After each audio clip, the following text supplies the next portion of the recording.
Okay. Hello. It works. Okay. We got these fancy new mics here, so please bear with us. It may take us a few minutes to figure out how it all works. All right. So welcome to this regular session of the Ashland School Board, April 11th, 2024. I officially call this meeting to order. My gavel's back there somewhere. That's okay. We'll do without. Let the record show that all 5 board members are present and accounted for. And I will have, what? Does Willa or Hank want, or not Willa, sorry. Do either of you want to read the land acknowledgement? Oh, do you guys, yeah? When do you want to read it? All right. Okay. So I will have Director Franco read the land acknowledgement tonight. Next time. We acknowledge that the sacred land that we live and learn on today belongs to... We acknowledge that the sacred land that we live and learn on today belongs to the Tacoma, Shasta, Modoc, Klamath, and Umpqua peoples. We honor and acknowledge the traditional owners of the land we now call the United States. We recognize the Native American people's continuing connection to land, place, waters, and community. We pay our respects to their cultures, country, and elders, past, present, and emerging. Thank you. Okay, so next item is the adoption of the agenda. And do we have any requests to change the agenda? Yes, I would like to add an agenda item. Okay. Can we add long-term use of district land? Okay, do we vote on that? Yeah, okay. Can I have a motion to add long-term use of district land? I move to add long-term use of district land to the agenda. I second. All in favor? Okay, so moved. So we will add that as, we'll call it 9A, land statement, after the board reports. Okay, next we have adoption of the consent agenda. So I will take a motion to approve the consent agenda as presented. I actually want to pull an Okay. Oh, we got a mic up. Mike again. I'd like to pull the enrollment report, please. Okay.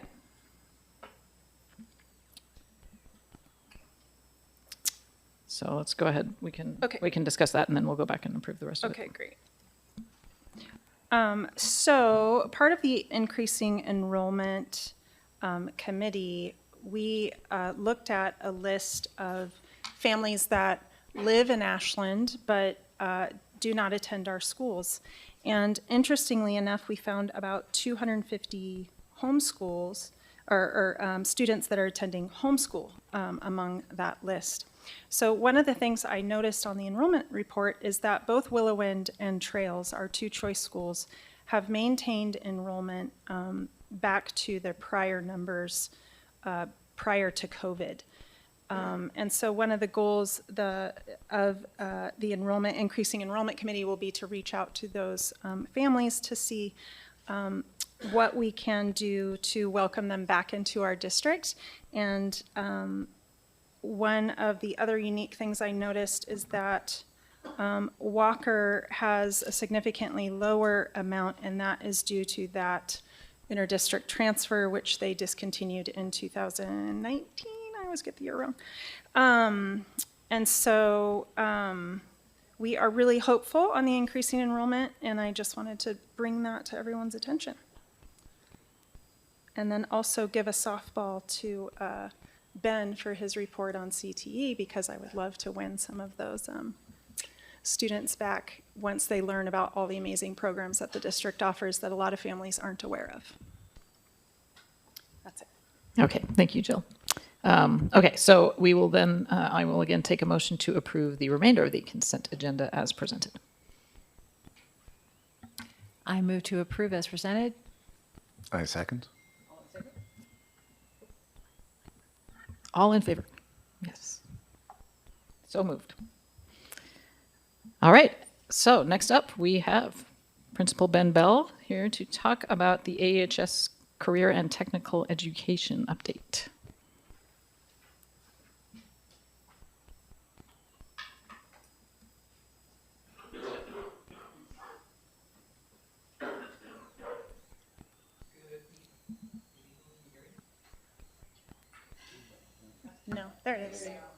Hello?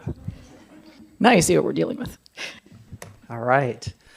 Good evening and thank you. I appreciate the opportunity to be here and to highlight and give you a brief overview of our CTE programming at Ashland High School. CTE stands for Career Technical Education. And if you look at the background of the title slide here, that's a picture taken from just a few weeks ago, actually. And this is a great opportunity that our Woods teacher, Mark Miller, started last year. And these are kindergartners on the high school campus in our wood shop working with our high school students. And we bring in the kindergartners every few weeks. Each school has an opportunity to do that. And the high schoolers have set up stations and guide the kindergartners through how to use basic tools, and at the end of it, they produce a project that they get to take home and give to their parents. So shamelessly, we are indoctrinating our future Grizzlies to the benefits of this program.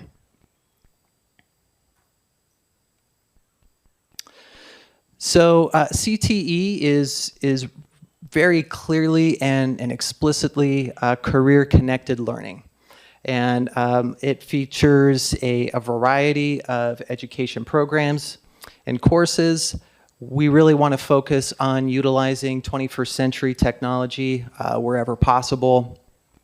And these programs are really focusing on providing technical skills, professional practices, specific academic knowledge around specific industries and trades, and opportunities for careers post-high school in high-wage, in-demand careers. And really, we want to provide an opportunity for students to be able to enter those industries potentially immediately after high school if that's what they choose to do. So this is a list of our programs that we have currently at Ashland High School, and there was an omission. Business management should also be on the list as well. That's a program that is currently taught by teacher Quinn Haldane, who has had great success over the past few years really growing that program. Along with that, business management specifically, there is a nationwide kind of industry-focused club called DECA. And he brought that club back last year. And so over the past couple years already, we've been able to successfully send students on to compete nationally. And so that means they won regional competitions, state level, and then progressed to the national level, which we felt like that was a great success considering we had just reintroduced the program. And so I think next month we're looking at sending another small group of students to compete nationally. Along with the business management course, our upper level students have helped Quinn reestablish a student store on campus, and that's at the front of our commons. And so they are currently selling baked treats that our culinary program makes, culinary being another one of our CTE programs. So our culinary students bake those treats, they go to the student store, our business students are selling them, the money comes back into our business program, and then that can help reduce some of the student costs for trips DECA related and things like that, and helps put money back into the program. So those things have been really positive developments culturally and in terms of programming for our students, and of course opportunities for them to compete and shine. We also have digital arts, which includes programs like graphic design, digital photography, so this is going to be really technology focused related programming. We also have technical theater, which you see on display anytime you come and see one of our drama productions. Manufacturing and design, which is going to include woods, stained glass, computer-aided design, and interior design. We have a mechanics program, culinary, which I already mentioned. And last year, we introduced a pre-apprenticeship program, which is sort of a tag-along to the manufacturing and design pathway. And students that participate in that program are completing all of the prerequisites that are required to enter pre-apprenticeship programs in industries like plumbing, electrical, HVAC, really skills-focused and high-paying jobs that don't require a college degree. And so I'll go to the next slide. Kind of jumping to the middle section there. Last year was our first year, as I said. We had 18 Ashland High School students participate in the pre-apprenticeship program. There were 47 students in the Valley that participated, I think mostly from Medford. And of those, there were a total of 17 completers, but 12 of those were from Ashland High School. And so we're feeling really good at this point about that success rate, especially compared to neighboring schools and districts. And we're expecting similar results this year from our current pre-apprenticeship group. And we had 5 of those students go on and actually complete and be admitted to the pre-apprenticeship program with Crater Electric. So already starting to see the benefits of that program.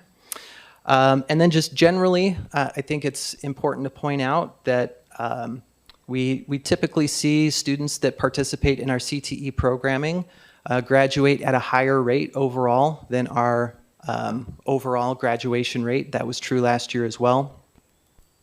Students that took at least one CTE course graduated last year at a rate of 93% from Ashland High School, and our overall average was just over 90%. That rings true across the state and generally nationally as well for students that are participating in these programs. And again, a lot of the reason is because students want to know that what they're learning is relevant to them, that it's going to be relevant after high school. And when they enter these programs, it's immediately obvious to them how the skills that they're learning are going to translate to post-high school jobs and careers. So I wanted to give one of our students an opportunity to share his experience as well. We extended the invitation to several other students, but because they are so career focused, they had some trouble getting away from their jobs that they also work. So I'm going to let Eli speak about his experience. Thank you so much. Hi, my name is Eli Mayo Adams. I am a junior. I take 4 CTE classes at AHS: culinary, business, woods, and as well as the pre-apprenticeship class. These classes are by far my favorite classes of the day. And I think it's largely due to the passion of the teachers in the subject. Their energy is passed on to the students, causing us to excel and always have a good time. It just makes it feel very special. Thank you. Does anyone have any questions? Eva? Yeah, I understand what an apprentice is. I'm not sure I understand what a pre-apprentice is. So can you explain that? The pre-apprenticeship class is really just like a stepping stone and an idea of, it's an overarching for all of the different trades. And it gives you certifications that you'll need for all the trades and just overall ideas as well as site visits to try to figure out what you want to do after high school. For me especially, I still don't know, but this has really given me a lot of ideas and a lot of things to look at. And it's just a really, really great class to just figure out what you want to do after high school.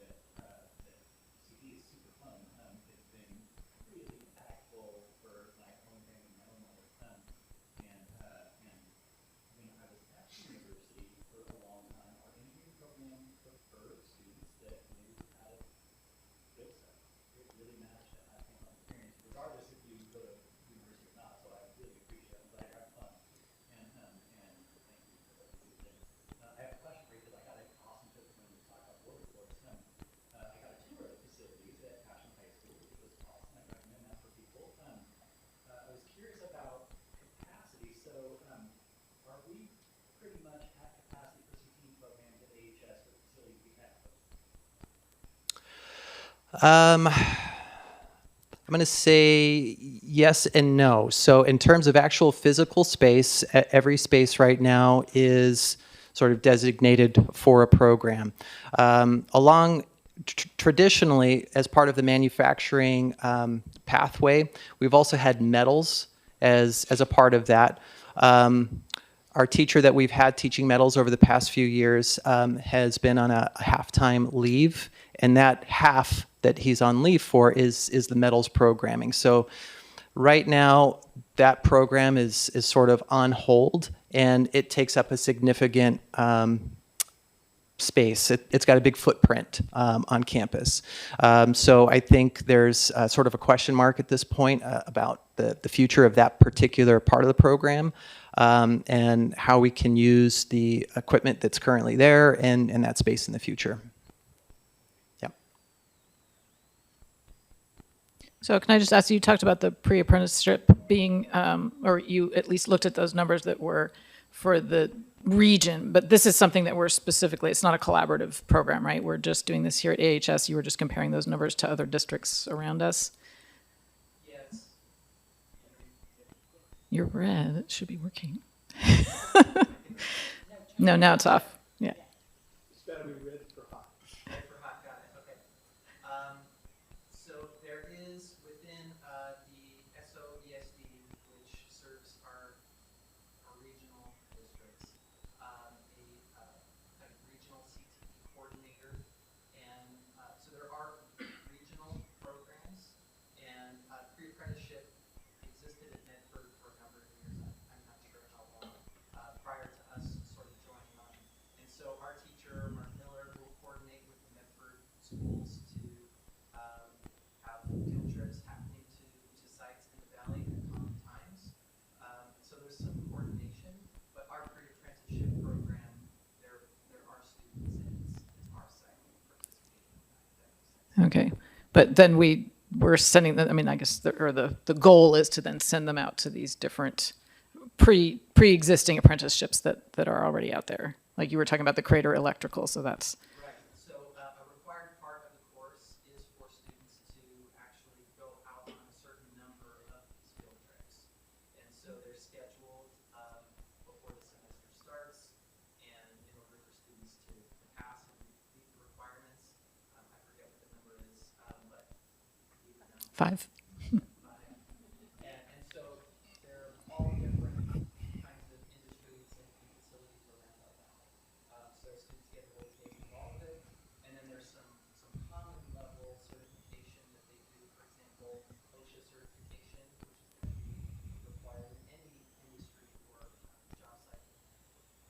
Okay, thank you. I've got one more question. So from what I understand, we have a unique mix of CTE programs across all the high schools in the region. Like you don't do the same thing. The Eek Point just has like a new ag program, which is cool. Phoenix Talent does their construction stuff, which is cool. When we lost open enrollment, did we see a decline did we see folks before, while we had open enrollment, did we see kids coming to Ashland High School because of our unique mix of CTE programs that we offered there? That's a really good question.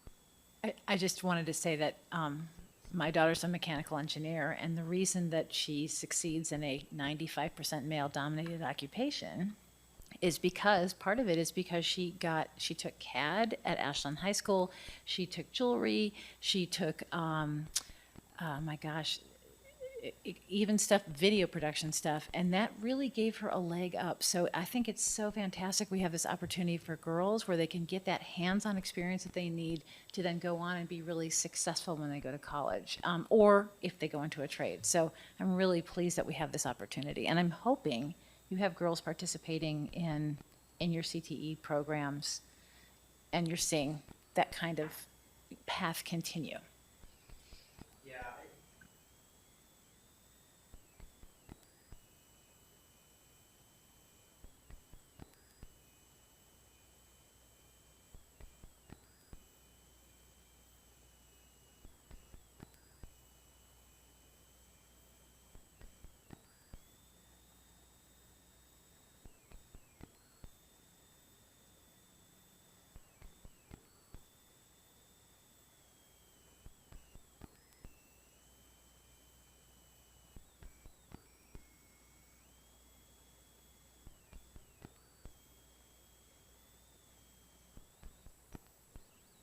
Yeah, I just want to reiterate what Eli said. I've heard a lot of sentiment from a lot of students that their favorite classes are those CTE classes because, you know, not everyone loves math class, and it's really good to hear like people excited to go to class and learn things that they feel is going to be like pertinent to what they're doing in the future because we know not everyone takes the same path.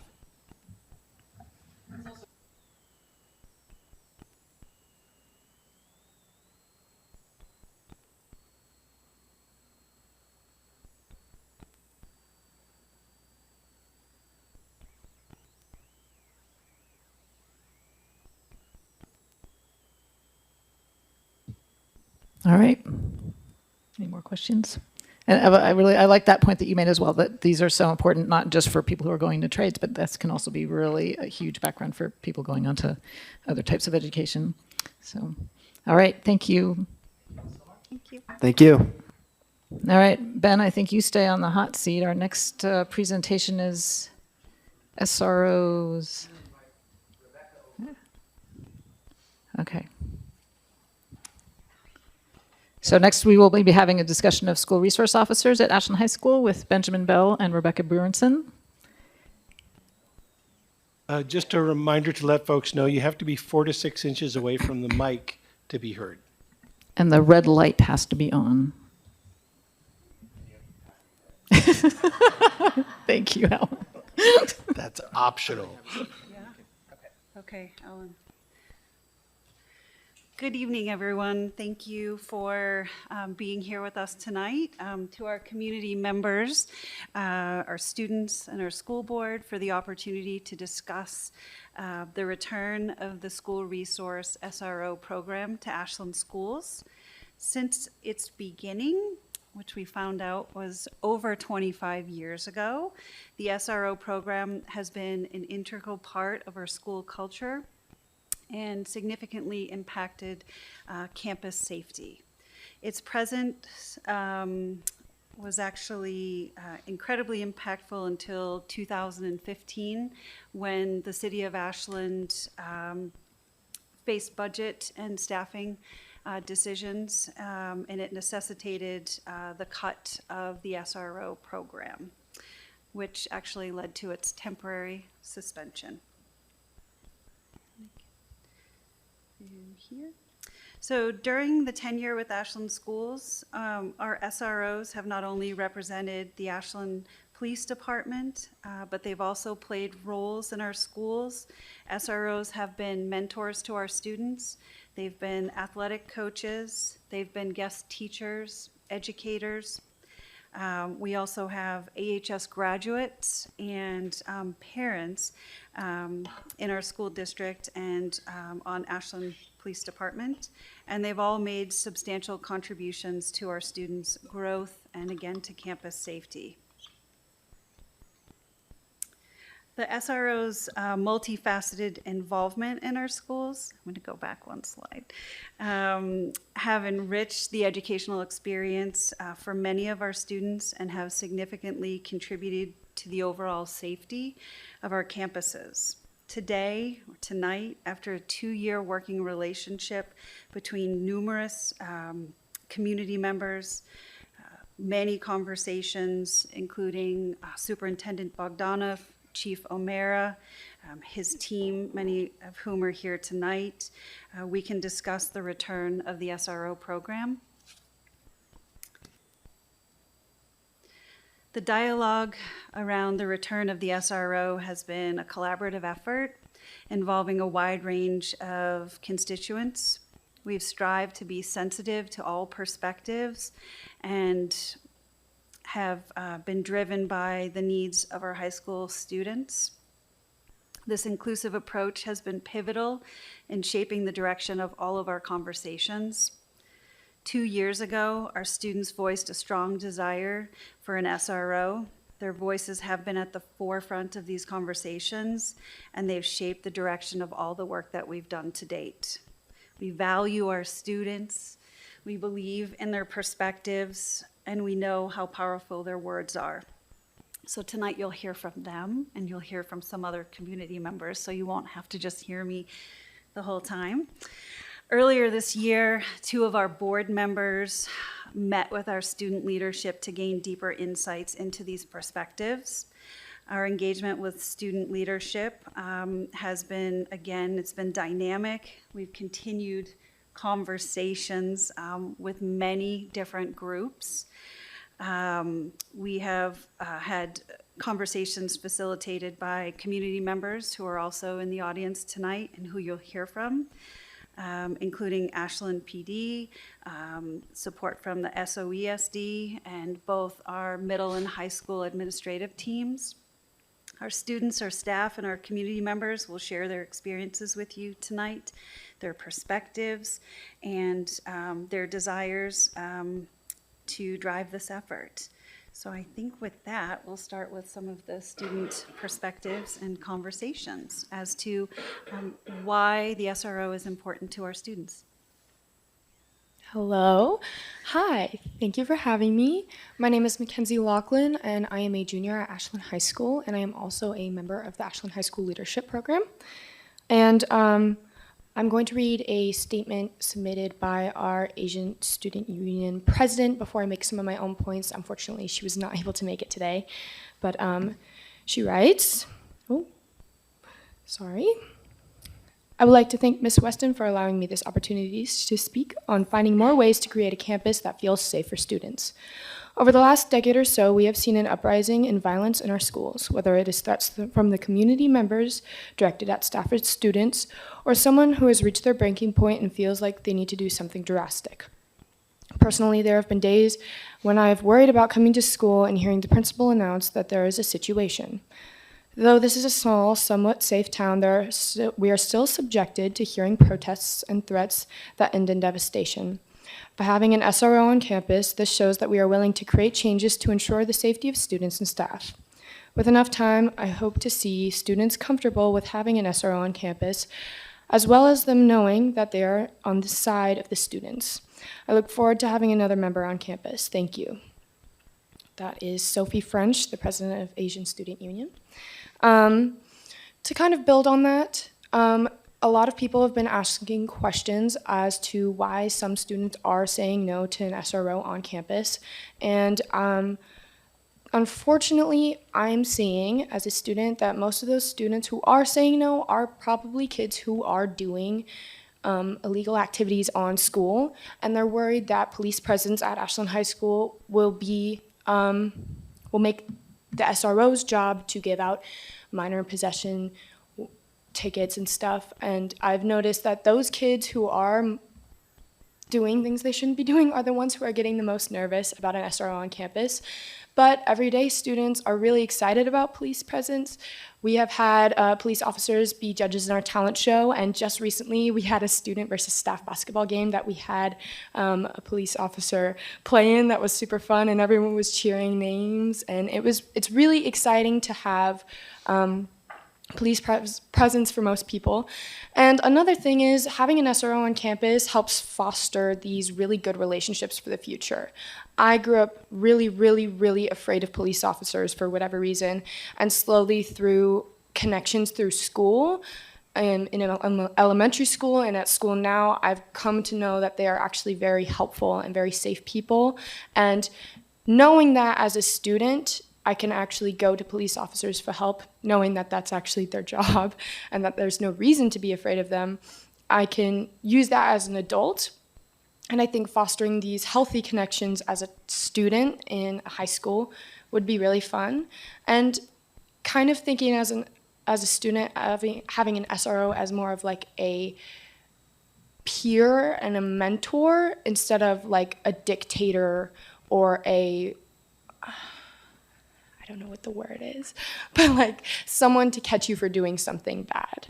That is not the SRO's job. That is our lovely, amazing dean, Miss Sarah Weston's job. She tells us to say that. I love her so dearly. She's my favorite, I promise.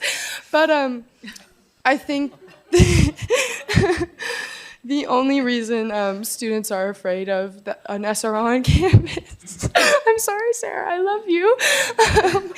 The only reason students are afraid of an SRO on campus is because they're afraid of getting in trouble or not having a friend. I'm sorry, I need to object as a sociologist and a social scientist. I think it's unfair to represent all the people who may object as potential criminals. From what I understand, you guys have not done a comprehensive survey of all students. You don't understand the reasons behind that. So I would please hope that you would not represent students in that way. I understand maybe you've heard some anecdotes, and I'm sure that could be a concern. There's a lot of other people who have very legitimate concerns, and I think it's really important we grapple with that when we're having this discussion. Absolutely. My apologies. I'm to be very clear, I am not trying to speak for all students when I say this. The few students who I have heard object, those are the students I am talking about. And I will let Kendra and Hank talk about the steps we have made with, especially our affinity groups in this discussion. But I've made most of my points, but thank you. This would be a great time for you to talk about some of the outreach work that you've done. Yeah, I think Mac really touched on a lot of key points, and especially a commonality that I noticed in a lot of the conversation I've had with students around the campus is just apprehension, because obviously you hear, oh, there's going to be a police officer on campus, you have assumed negative things. And I found that almost every time I've had a full conversation with people, they've come around to it. Maybe not every single person is 100%, I want a police officer on campus full time, but they're definitely more open to the conversation. And so I think a lot of the stigma has kind of hurt the initial response to the program, but we really have tried to get like a full form conversation around what's going to happen or maybe happen. And while talking to the affinity groups, I'll let Kendra talk more about that. We noticed that once we had a full dialogue with them, we noticed a lot more willingness to learn more and maybe be in support of the program. Yeah, I think Mac did a beautiful job of kind of summarizing all of our little points that we touched on, but I had the opportunity to speak with BSU, Black Student Union, and Women's Affinity Group, and it definitely is a sense of lack of understanding is typically the first. Am I too close to this?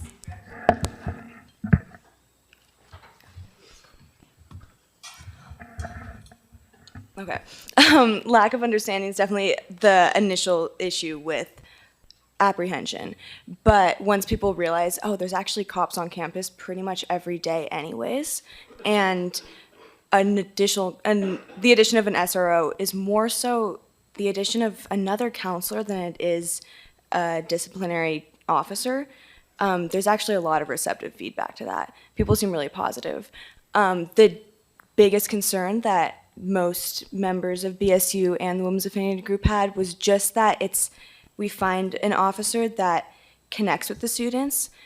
No student wants another authoritative figure telling them what they're doing wrong or disciplining them. Having somebody that you can just connect with and you can go and you can ask your questions and is just really feels like part of campus. It was always the biggest overall concern. But it was very overwhelmingly positive, which was really fun to hear. But yeah. And then we spoke when we met a couple months ago about a survey, which we have not conducted, you were right, to get a kind of a feeler of the exact people that are not automatically super on board. But yeah, we'll talk about that later.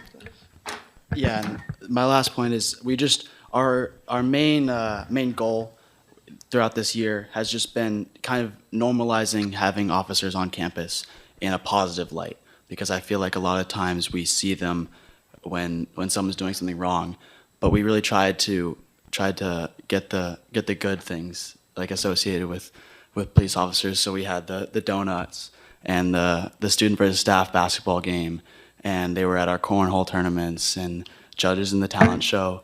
And so we've noticed that I think over this year we've seen a lot more people willing to come up to police officers and reach out and have a conversation, which I think is a really good first step in creating good relationships. That's a great segue into Owen's, we're gonna watch her intro.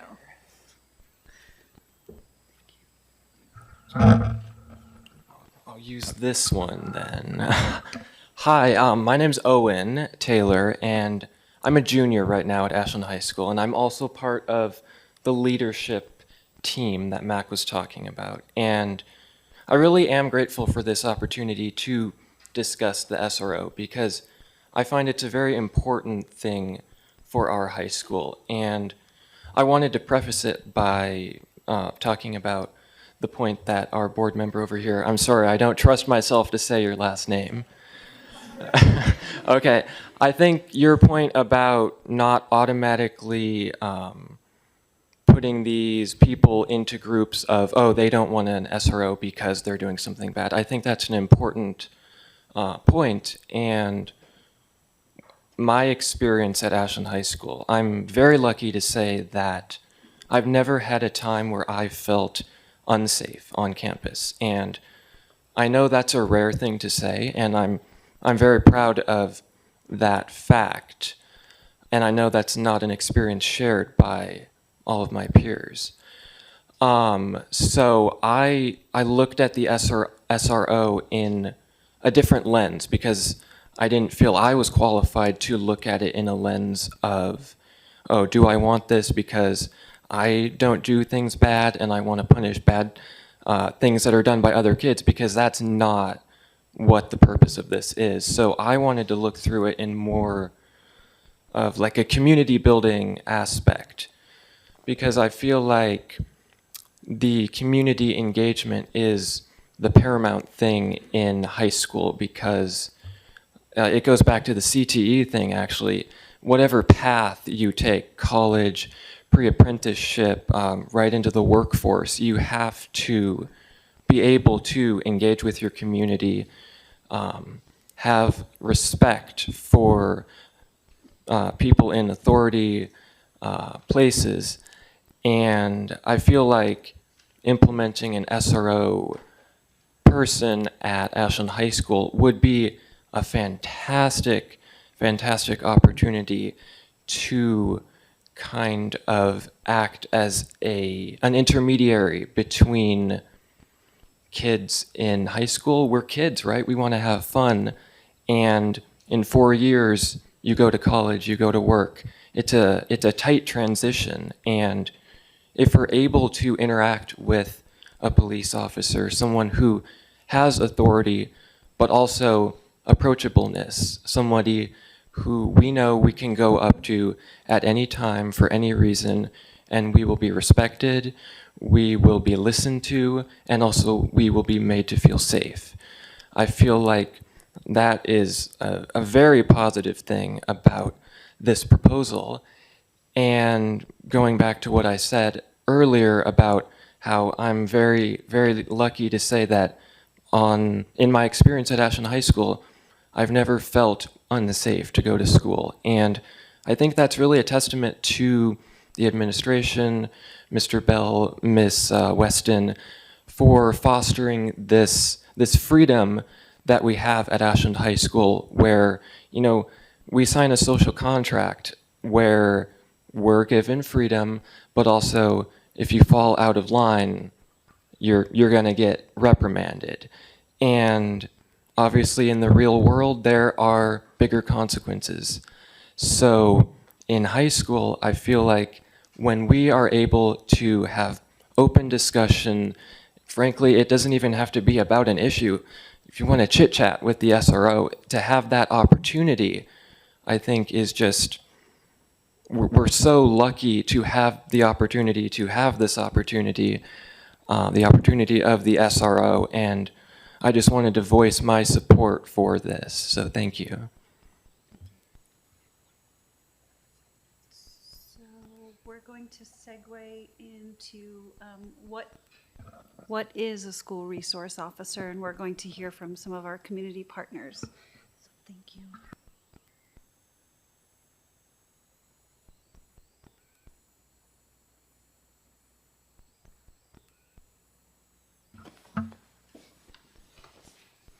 Hello, my name is Mike Jackson. I am a police officer with the Medford Police Department. I have been a police officer for 26 years. 18 of those years have been in the schools. I have served South Medford High School, and then I moved over to McLaughlin Middle School. I am also here representing the Oregon School Resource Officers Association, an association that I have been president of for over a decade. And I also recently started serving on the board of directors for the National Association of School Resource Officers. Far be it from me to take away from the kids' time, but if there's someone that you want to pepper with questions, it's probably me. So we're going to talk about what a school resource officer is. A school resource officer is a police officer assigned primarily to the schools. Certainly we will leave the schools from time to time and assist our patrol partners. But our primary assignment is being in the schools. Besides my middle school where I work, I also have 3 elementary schools and a public charter school that I work with. Why don't we skip a couple of slides, go to the triad. Oh, you did? Okay. There was a really cool slide. So the National Association of School Resource Officers is really the kind of the gold standard in terms of school resource officer and school safety training. And what they teach is what they call the NASRO triad. And that is the SRO as a teacher, counselor, cop. So there's the teaching part. We are guest presenters in classrooms, going in and talking about everything from drugs and alcohol to Bill of Rights to internet safety, to really just about anything that you would want us to come and talk about.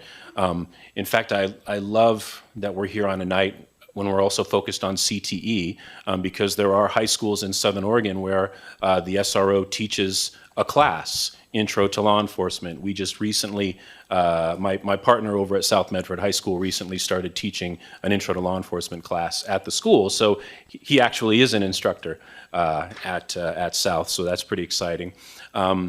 Counselor, we are informal counselors, mentors, coaches, cheerleaders. And finally, cop.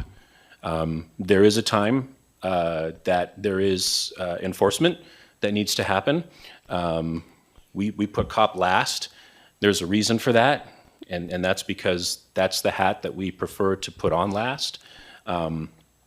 If you look at school resource officers versus patrol officers being called into schools to handle situations when they are called, there are studies, I don't have the citations with me, but you will find that when it comes to violations and misdemeanors, school resource officers actually tend to charge for lesser offenses. Felonies are felonies, and they tend to be charged about the same. But patrol officers tend to charge a little bit higher levels of crimes and misdemeanors and and violations. And I think that really comes down to the fact that school resource officers being a part of the school community and being aware of everything that's going on. A patrol officer, and you've been both, a patrol officer who comes into the school knows what's happening right now. They know the facts of the case. Here's what happened. This person did this person said this. A school resource officer who's a part of that community knows the kids, knows the parents, knows that there are additional consequences, knows that this kid isn't going to be able to play in the concert or going to be able to practice with the team. And because SROs tend to see the bigger picture, when it does come to the enforcement part, we actually tend to go a little bit easier on the kids. And certainly the last thing that SROs ever want to be is disciplinarians. If you look at the history of the school resource officer going all the way back to the mid-50s in Flint, Michigan, and the 60s in Phoenix, Arizona, Tucson, Arizona, where SROs really kind of got their start, and then going through the 70s and the 80s. The SRO programs that have been successful are the SRO programs where they knew to stay in their lane. And whenever an SRO was called upon to be a disciplinarian and issue school consequences, detention, and enforce school rules, those programs failed because that's not what the police officer is there to do. They're there to support the kids. They're there to support the teachers and the administrators and to help them to be able to do their jobs and to be there if needed, and then also to be, kind of that extra layer of accountability or counseling or what have you. But certainly, I've never met an SRO that wants to go into the schools and catch kids, doing little things they shouldn't be doing. Any questions before we do one more? I should just say I'm Bon Stewart. I'm the detective sergeant with the Ashland Police Department, and I was the last SRO for the Ashland School District, and that was in 2014, 2015. And Mike's here because this is what he does, and he can define it for you better than I can. But I can tell you everything he said is true. I was never there to enforce the school rules. There's not one school rule I ever enforced, and the only enforcement I did take was I was asked to do that by the school. I didn't do anything the school didn't want me to. And I was there as a mentor. I mentored at least 10 kids in their senior project, 2 kids in their 8th grade project. One of them's a freshman here at the high school now. So that's the program is for protecting the kids, protecting the campus, and being here for the kids. That's what I was here for when I did it. Well, and building on that, what's great about the SRO is that the SRO really becomes a part of that community, and every school community, every school district is going to be a little bit different. An SRO in Ashland might look a little bit different than an SRO in Medford or West Lynn or Newburgh or someplace else in our great state. And we don't walk around the school looking for kids doing wrong so that we can get them.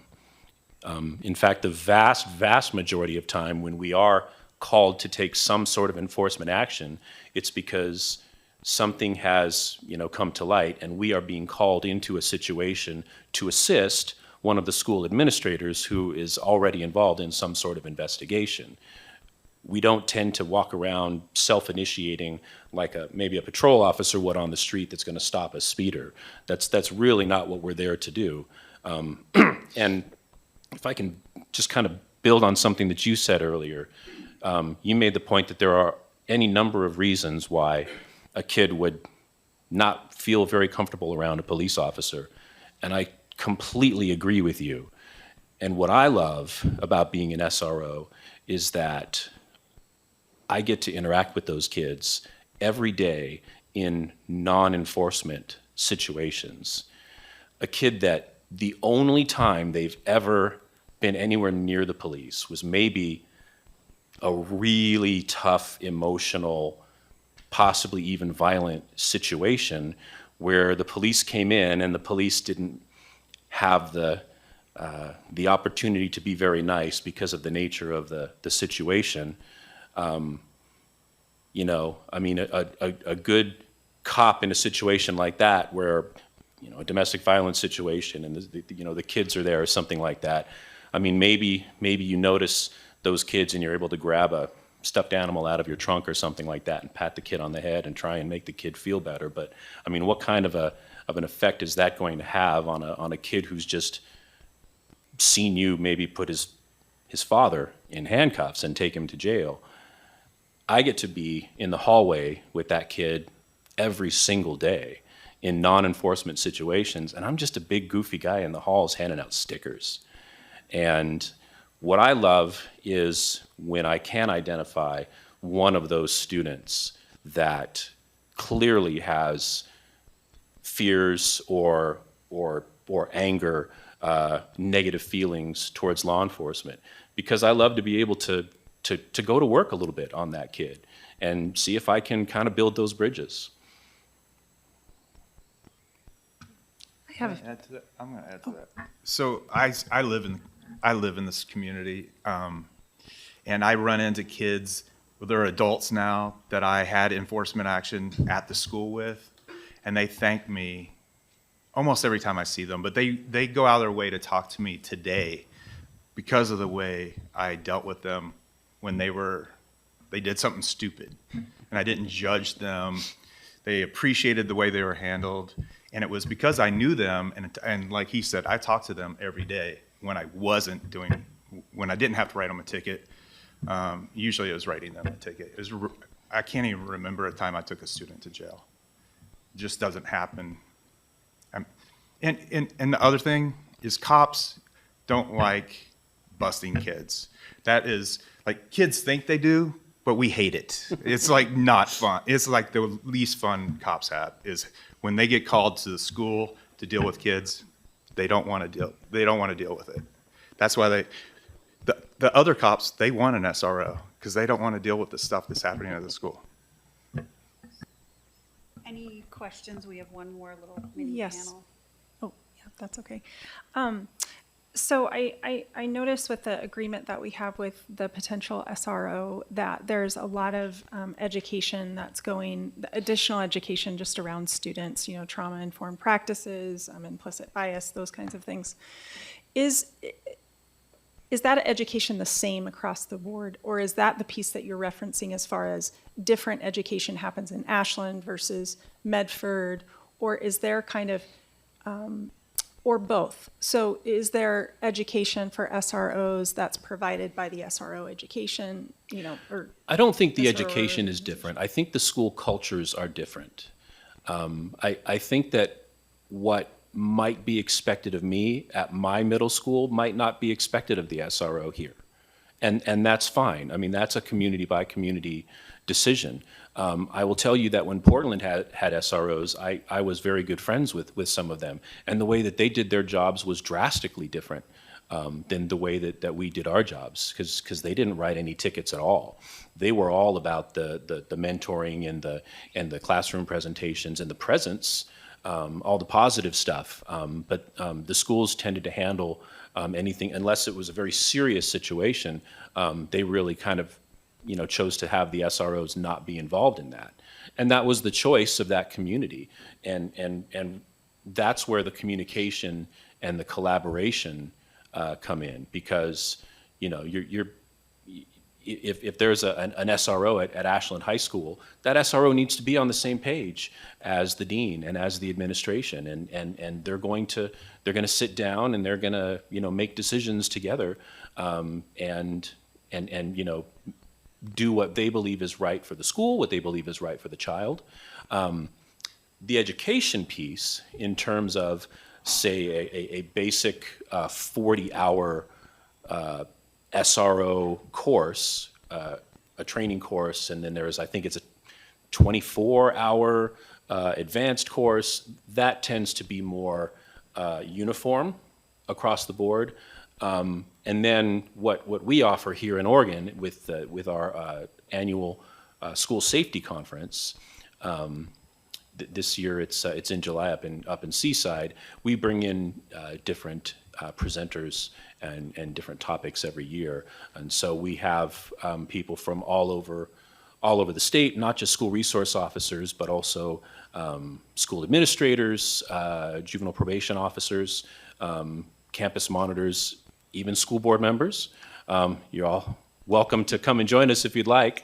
I'm very excited. I believe that the non-sworn people are actually going to outnumber the police officers at the school cop conference this year. And that's something we've worked very, very hard to achieve. And it's about building those bridges and that partnership and that collaboration and working together. So if there are certain preferences or sensitivities that one community has that maybe don't exist as strongly in another community, that's going to be reflected in the school, that's going to be reflected in the culture, in the climate, in the leadership, and everybody's going to be on the same page with that. And when it comes to making decisions, occasionally there might be a reason that an SRO will feel strongly as to whether a kid should be cited, and an administrator might feel differently about that, and they can have that discussion at that time. I can tell you normally when I have that discussion, I'm the one trying to talk the administrator out of the citation. That's true. So I want to get a sense of what constitutes a behavioral intervention like an SRO. I guess the sense I want to get is the school goes along, they have their policies, they have the administration who deals with issues that happen in the school. For example, when does an SRO intervene? What has to happen? Generally speaking, if you wouldn't call the police, you wouldn't involve the SRO. And I say generally because there are times that maybe there's a student, maybe a larger student who's blowing out, and maybe a staff member feels a little bit of fear contacting this student, and they will ask, hey, can you come along with me? This student has not broken any laws, and so as an SRO, I am not there to take any enforcement action, right? Obviously, if a law is broken in my presence, then that could change. But I may stand by at a distance and allow my school administrator to do their job. But generally speaking, if I'm going to be involved, it would be the sort of thing that a school administrator would call the police and say, could we have an officer come out and help us with this? I don't tell kids to take their hoods off or stop running in the hallways or spit out the gum.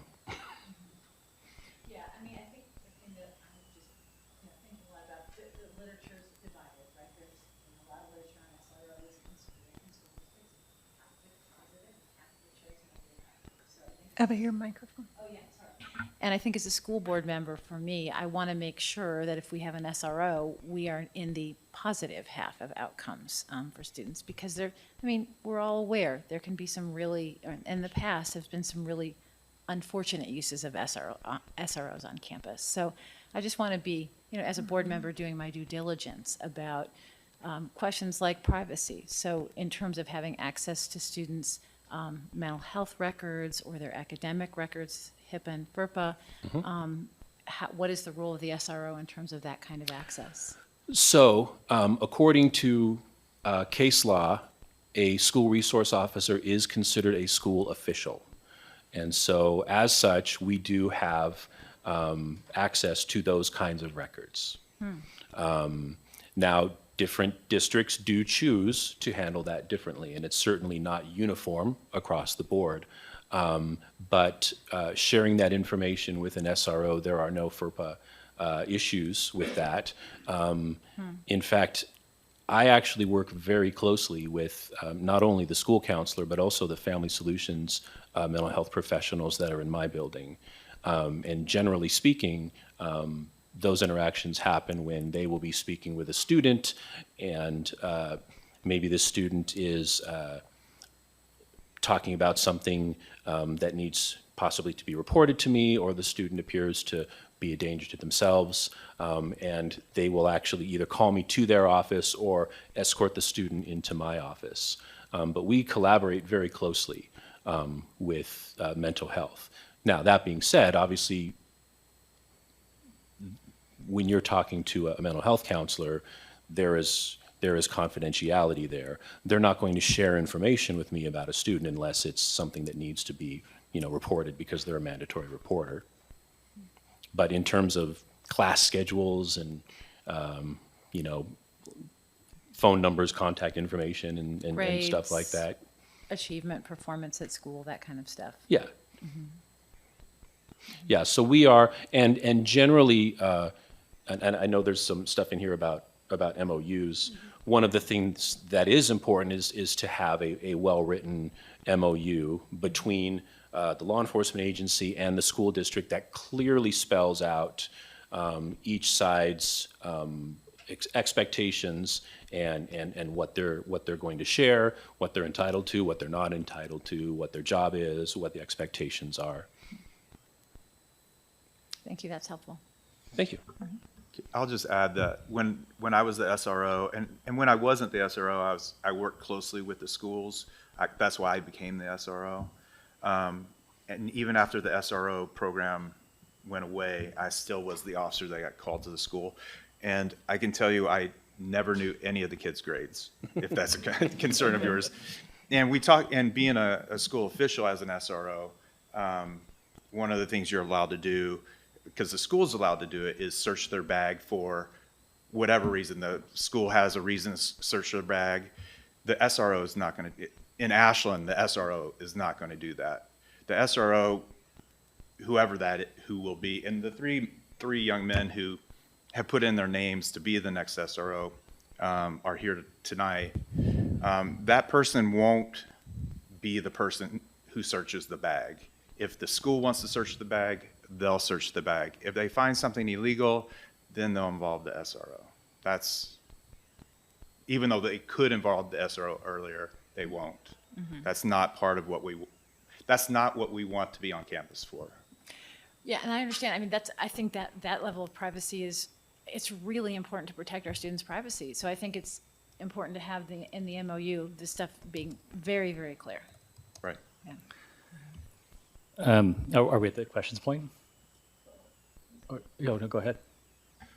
So this kind of ties into maybe the next step too, but some questions that are coming up for me about this is it really seems that how it's implemented is key to the success of the program.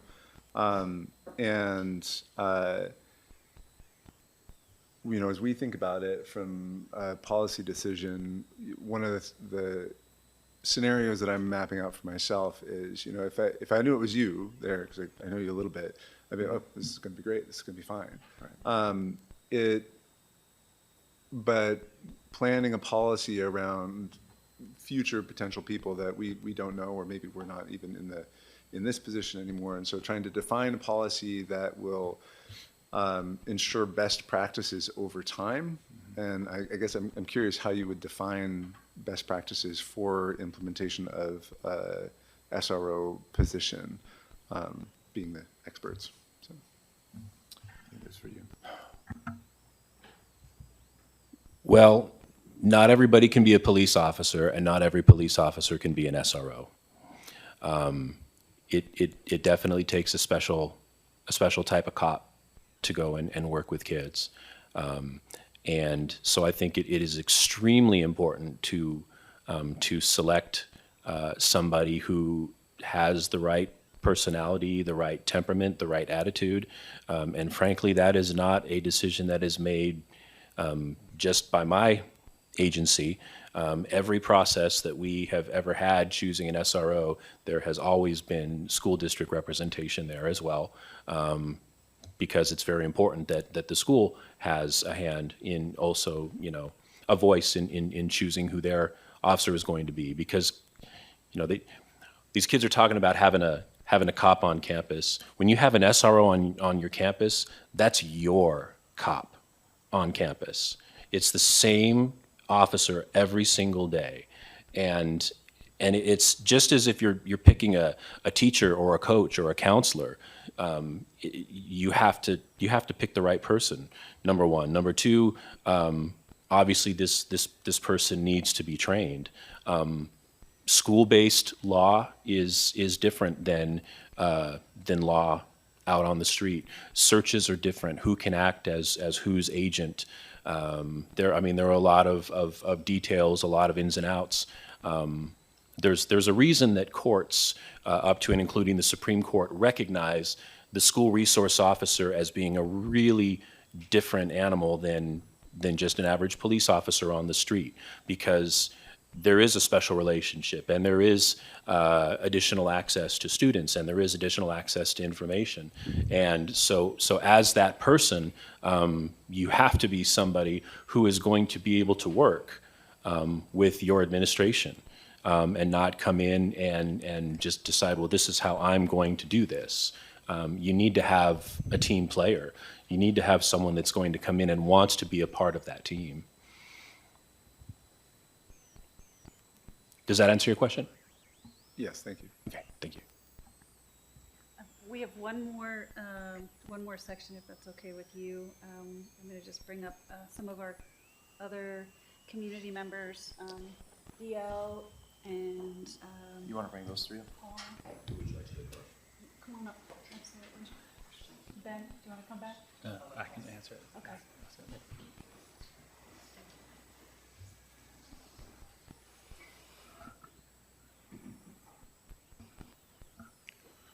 Good evening, board members, district administrators, esteemed colleagues, and students. My name is Paul Heward, and for the last 20 years I have taught social studies and English language arts at Ashland High School. I was asked if I would be interested in speaking tonight because I'm a strong supporter of having an SRO on campus. And what I want to offer are my own personal reflections, solely based on my experience with SROs on campus and also the difference not having an SRO makes. One of the most important things that takes place on any campus are the relationships that are built between the adults there and the students. And I work hard in the classroom, and I know all my colleagues do work very, very hard to connect with every student, to have a relationship with every student. Because in the long run, that's what allows you to reach all kinds of different kids, no matter where they are, to meet them where their needs are. It's no different with school resource officers, and I'm very, proud to know Vaughn very well. He was the school resource officer during my time here, and it's been 10 years since we've had an SRO. I see Ashland High School as essentially a small town of 900 people. There are 900 people there, and that's just the students. Throw in another 60, 70 individuals who are staff, among others, and that's quite a sizable community. We deserve to have our own police officer. We truly do. I didn't come here to tell horror stories, but at the same time, I have to be frank. I arrived rather early on campus in order to get my classroom ready to deal with grading, to do so in the quiet in the morning. And I have come to school and had a colleague who also arrives very early come and tell me, Paul, could you please come with me? There's somebody sleeping out in front of the entrance to my classroom. What do I do? We have all known as teachers, and sometimes it's just sort of the scuttlebutt, in terms of, lunchroom chatter, where there are students who we're deeply concerned about. We're concerned about not just their behavior, not just their mental health, just are they okay? And they can exhibit, at times worrisome behavior. And we think, what can we do? And we always hope as teachers that there are all kinds of resources available, psychological resources, counseling resources, the things that we simply try to do as educators. I regret to say that I don't always feel safe at Ashland High School. Now, that's not Mr. Bogdanova's fault. That's not Ben Bell's fault. I don't lay blame at the feet of any of the people who are my bosses or coworkers or anything like that. I truly believe that we live in a society that is beginning to forget the basics of a social contract that was the glue that sort of held us together for many, many years. I regret to say that, you know, I'm not a psychologist, nor do I play one on TV, but I see things that are going on with kids that just seem not to be right. And I say the following not to be dramatic, but just to tell you how I truly feel. If you have concerns about having a school resource officer on campus, come join me under my desk during a lockdown. Come see what that's like. Come see what that's like to be in the trenches. And it's not that I want a school resource officer to kick down the door, come in guns blazing, and, you know, save me and the kids. I want the kids to be safe. I want to be safe.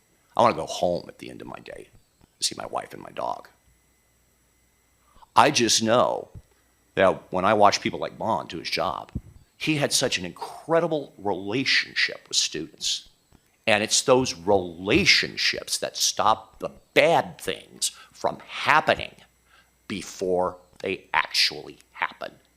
Either because of that, you know, social emotional intervention that takes place because of just having an SRO there, or that kids trust this officer and will come to the officer and they'll say, hey, there's a person who, they probably don't use this term, but they're telegraphing their intentions.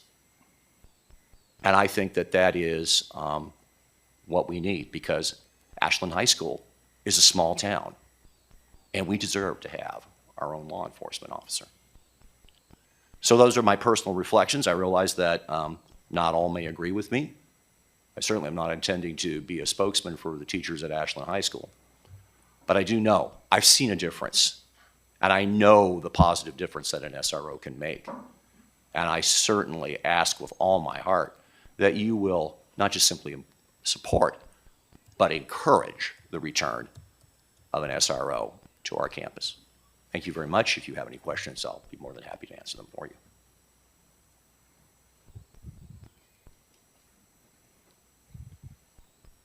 I just want to say thank you, Paul. Thank you for sharing your experience. Appreciate it. You're welcome. Thank you.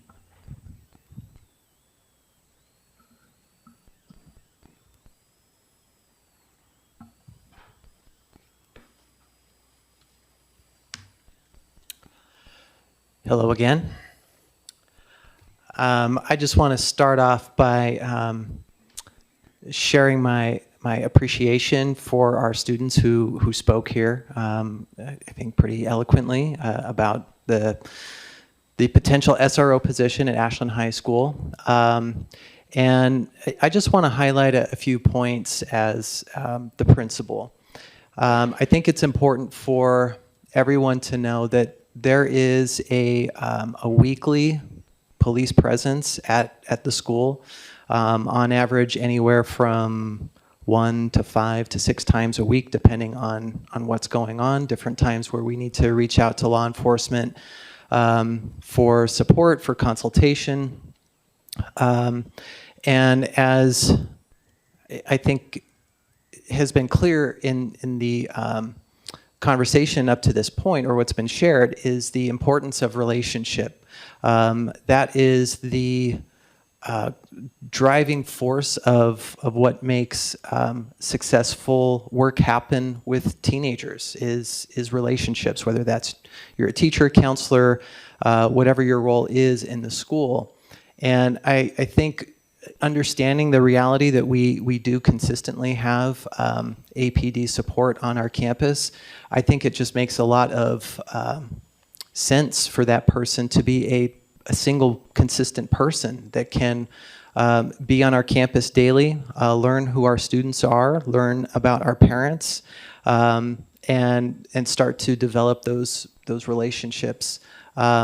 and also relationships with our staff too. I understand that it's a complex issue, and there are many different reasons why some folks may be concerned or hesitant about having an SRO on campus. And I think that those are all valid. I want to reiterate as the principal that the SRO is not a disciplinarian and will not be involved in enforcing our school policies or our discipline matrix or any of those things that either we do as administrators or our dean of students engages in on a regular basis. Those are school functions, and we will handle that as a school staff. And so I really think of the SRO as a resource for us, someone who would be ingrained in our school culture and will really make the work that we do with students more efficient and more successful. And I would expect to have more positive student outcomes as a result of having an SRO. If that weren't the case, then I don't think it would be worth it, to be honest. And so that's something that I would expect as a result of having this position in person here. I think another really important point to emphasize is the aspect of just overall school safety and security. We conducted a lockdown drill last week, and part of the planning and preparation for that, we reached out to APD. We had a pre-meeting with them and went through the steps that we were going to follow. They had a presence on our campus while we conducted the drill, and were part of the debrief that happened as well. And I think it would be incredibly valuable to have a person, an officer who is there for all of our drills, understands all of our procedures, is engaged with all of our safety and security planning. One of the things that I realized as we invited multiple officers on our campus for this drill was that many of them didn't know our campus. And I don't fault them at all for that. But if we ever have a real emergency, we're going to need someone who can engage with and coordinate with all of the emergency services and know our campus very well. And so I think that's invaluable. We need some extra help and support with securing our campus. As you all know, it's a very open campus, and that's culturally, I think, something that's been important for a long time. But I think Paul raises some really valid points, is that we sometimes have community members who come onto campus either before school starts or during the school day and aren't responsive to us when we ask them to leave campus. And it can make for an uncertain situation. And so more than once over the past few years, we've had to call APD to support us with escorting community members off campus. And that presents an unsafe situation for our staff that have to be on the front line and deal with those situations. And I would feel a lot of comfort for our students and for our staff to have someone on our site who, again, knows our campus and would be able to provide the support that we would really benefit from in those situations. So I just kind of want to leave with the idea that I think this position is part of an overall puzzle, an overall picture of school safety and security. It's not the one thing that I would expect to fix all of our different issues, but I think it's an important part of the solution. And if we're engaging with law enforcement on a regular basis anyway, I think it's just logical for it to be a consistent person who can integrate into the fabric of our school. I just want to speak up about a couple of concerns. Eva mentioned the research, and so far we've heard from people with skin like ours, and I would have really liked to have heard from a student of color. I understand that Sophie from the Asian Student Union did give a report, but I would have liked to have heard from our students of color who may be a minority or the ones that could be negatively affected. And, at the end of the day, this isn't our decision, right? This is an operations decision. But what I want to have confidence in is the ongoing implementation of this in a way where our students, our neurodivergent students, all of our students of color feel safe and welcome. And that is the primary reason why that is on one of our 3 goals. And so I don't know, DL, if you're willing to speak, or Becca, but I would really like to hear from one of you, or if there's any volunteers. I don't want to call you out, but.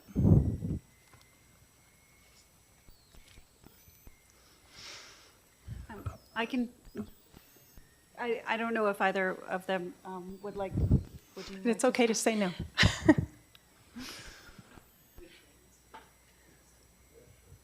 Do you want to talk a little bit about some of the outreach that has been done? And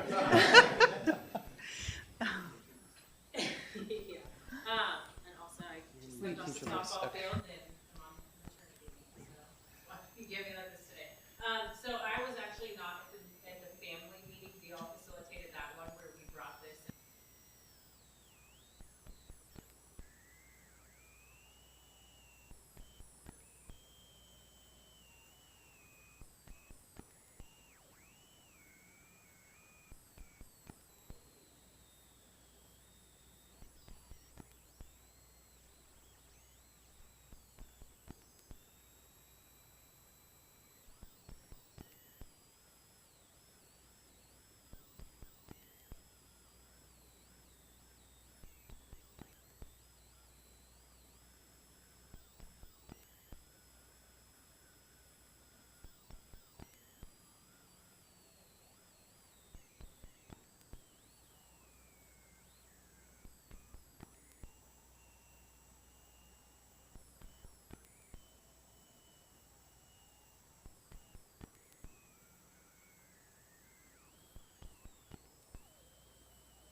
always with me, as these kids here in Inwood, you're thrown in the hallways. How about you walk with me and them through that and figure out how to change that within the Ashland School District? And that's not just you, I know it's everyone, but that's happening too. And so if we're thinking about this, again, I might back in the sense that I'm not for and on, yes, I'm not saying I'm for or against. I understand the need, I understand that, but I've also seen the negative aspect. I've seen the students who have SRO relationship, and it's been very positive. I've also seen the students who had SRO relationship, unfortunately being at one of the districts, seeing that negative relationship, and seeing when that student of color was, to be honest with you, that student of color was not shown the same respect as a white student who was in the same role, both in the role, but one was shown given much less respect than the other, and was put in a police car. So it does happen.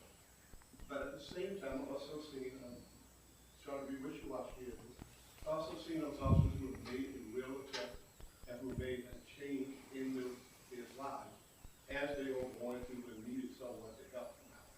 And so it's very, again, we're all concerned about the person who's there, the relationship who's there, who's that person, and what happens when that switches in. What would they be? Are they going to still be that person's friend? I know they can't stay that person's friend if something negative happens. But when we hit that switch, is that person still going to have the respect that that kid thinks that they already have? That makes sense to you. That's what I have to say. Because I've seen it in other districts. Obviously, I know one district, I'm not going to, obviously we'll call the district's name, but one is more like a police station. And that's how the kids who are, the BIPOC kids who are having to deal with those things, refer to it as. Now, I know if there's a different situation, different talk, different side, everyone has a different point of view. But when you have the opportunity to have something going on, that's when I would. Now, one thing I do like, I want to be very clear, one thing I really do like is that what I understand is that through the MOE, if things are coming into place and the school district feels like there's a negativity that's going on, they can sever the relationship. And I think Sam and Ty have done a great job in that sense of saying, we realize there's a possibility something is going on. And just in case, we want to be able to either side or walk away. I think that's actually a positive. I don't think it's done the same way in some of the districts.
Thank you. Yeah, can I just close up with one thing? No, no, just the whole thought.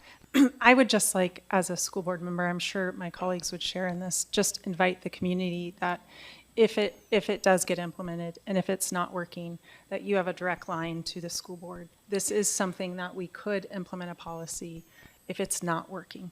And so I just want to make an invitation to students of color. I know most of our students are up at night right now watching this school board meeting. So just want to make sure. Well, I want to build on that a little bit, and I want to thank you, everybody, students, Mike and Bon, Paul, Benjamin. Thank you, Becca and DL. Thank you, especially Rebecca, because we only see the tip of the iceberg of the thought and work that you put into this, and that's a lot, even the tip of that iceberg. So I really appreciate that. I know we're going to hear public comment tonight about this, and I want to echo some of the thoughts I've already heard.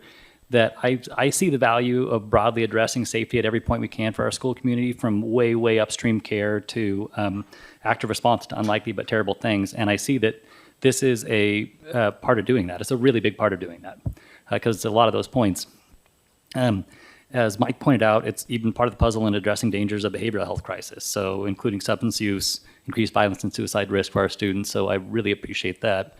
And the thing that moved me personally was hearing a story specifically, Bon, about you knowing a student and recognizing that they were not a threat, and it being the difference between a good outcome and a tragic one. And so that was a thing for me that was like, oh yeah, totally, we need to try this out. But trust and verify.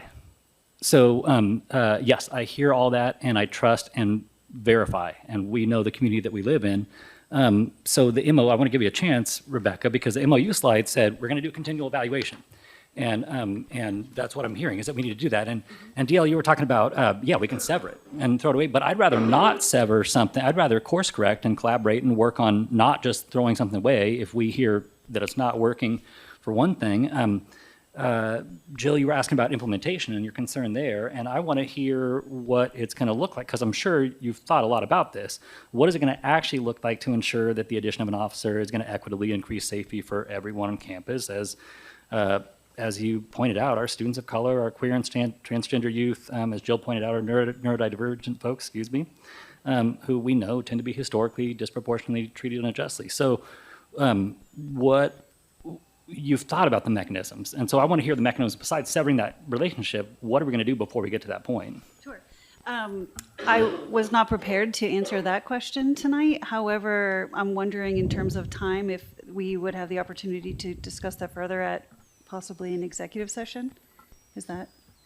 Or I could put Superintendent Bogdanov on the spot, because he has also been working alongside. I live on the spot, so that's okay. I think, what you're asking, what I hear you asking is, how do we know if it's working? How do we know if it isn't? And how do we assure that we are doing our due diligence? How does the board know that they're doing their due diligence to make our schools welcoming and safe places for all students and all community members? I don't have a silver bullet for that. But I think some of the things that, you heard from DL are some of the things that we have to think about. How are our students experiencing our schools just to begin with? We still are faced with many of the same issues, all of the same issues that we see across the country in terms of the experiences of many of our minoritized students. That's just the reality of it in our schools, in our systems. We've done a tremendous amount of work as a district to begin to understand implicit bias and our role in a system that presents barriers to kids.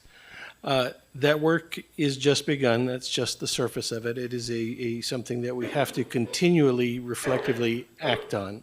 And I know from having talked with Chief Romero, that's absolutely a part of the fabric of APD and their goal. He's drafting policy specifically for the SRO program around some of these pieces.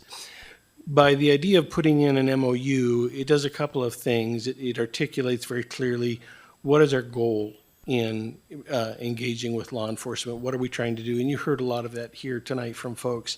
And then it talks about specific engagement and regular engagement with our student unions.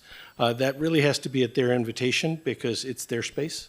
And that's really how much of the interaction, and I appreciate DL's guidance in how to approach our kids around that.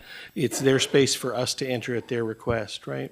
But I think there has to be continuous engagement there. I think we need to have the same conversation next year with our district-wide EDI committee and say we would like to have an opportunity for you to talk with, engage with, and gather feedback and share experiences with our SRO, with our administration, but it has to be on your terms.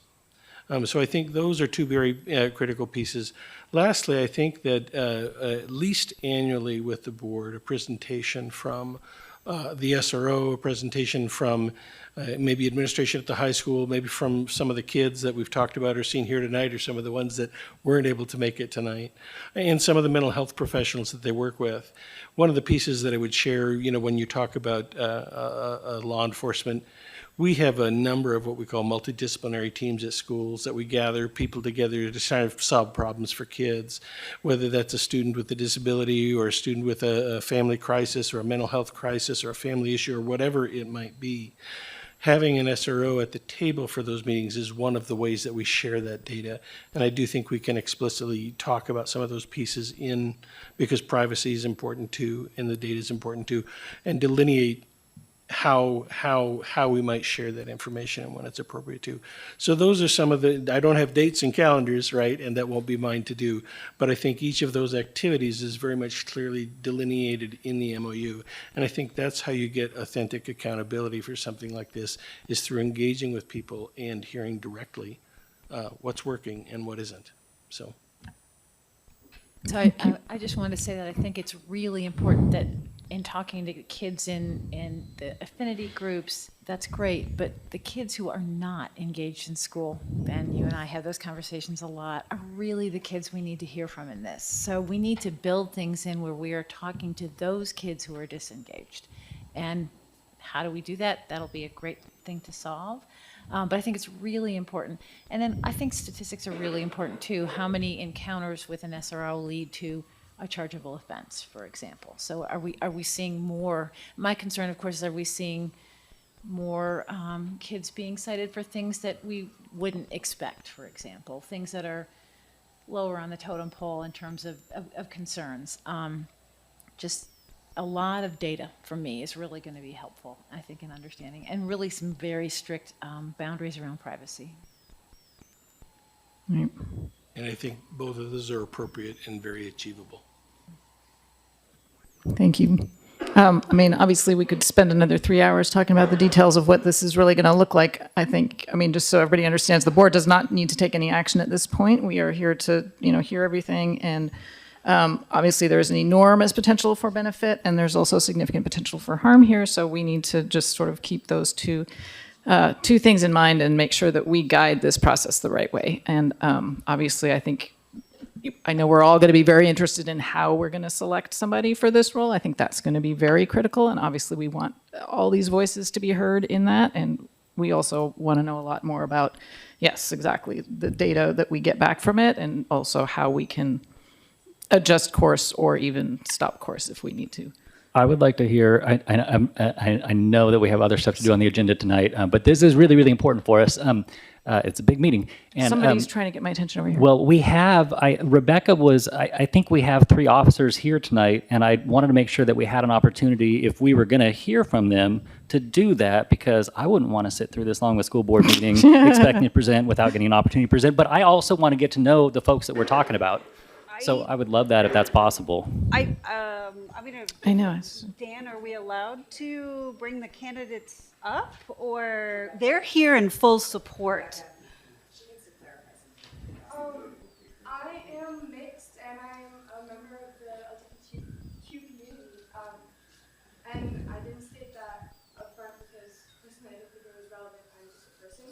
But I fully agree that we need to have policies in place that we make sure we do have the right officer, because I did grow up afraid of officers. I grew up in a broken home where officers came, and there were really, really intense moments where I wish the situation was handled differently. And growing up in positions where at school we've had these opportunities to have these bonding moments with these officers through games or through talent shows, or just having them around, it's been helpful for me to know that it's not just a negative thing. There can be positive things, and I totally agree with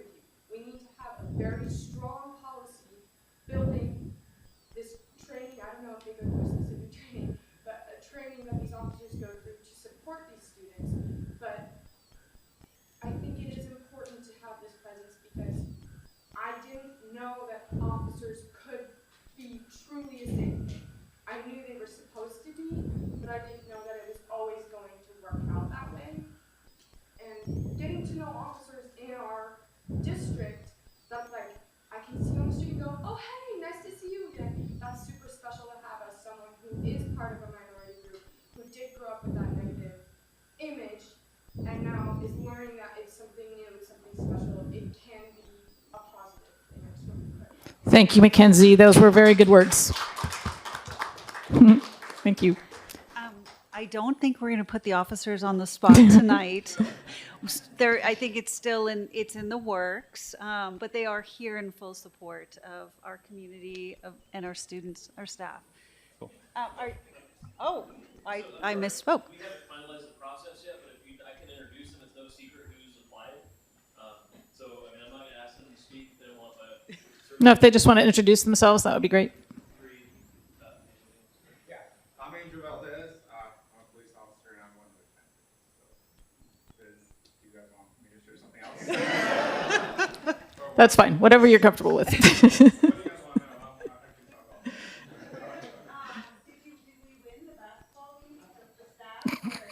lost by 1 point.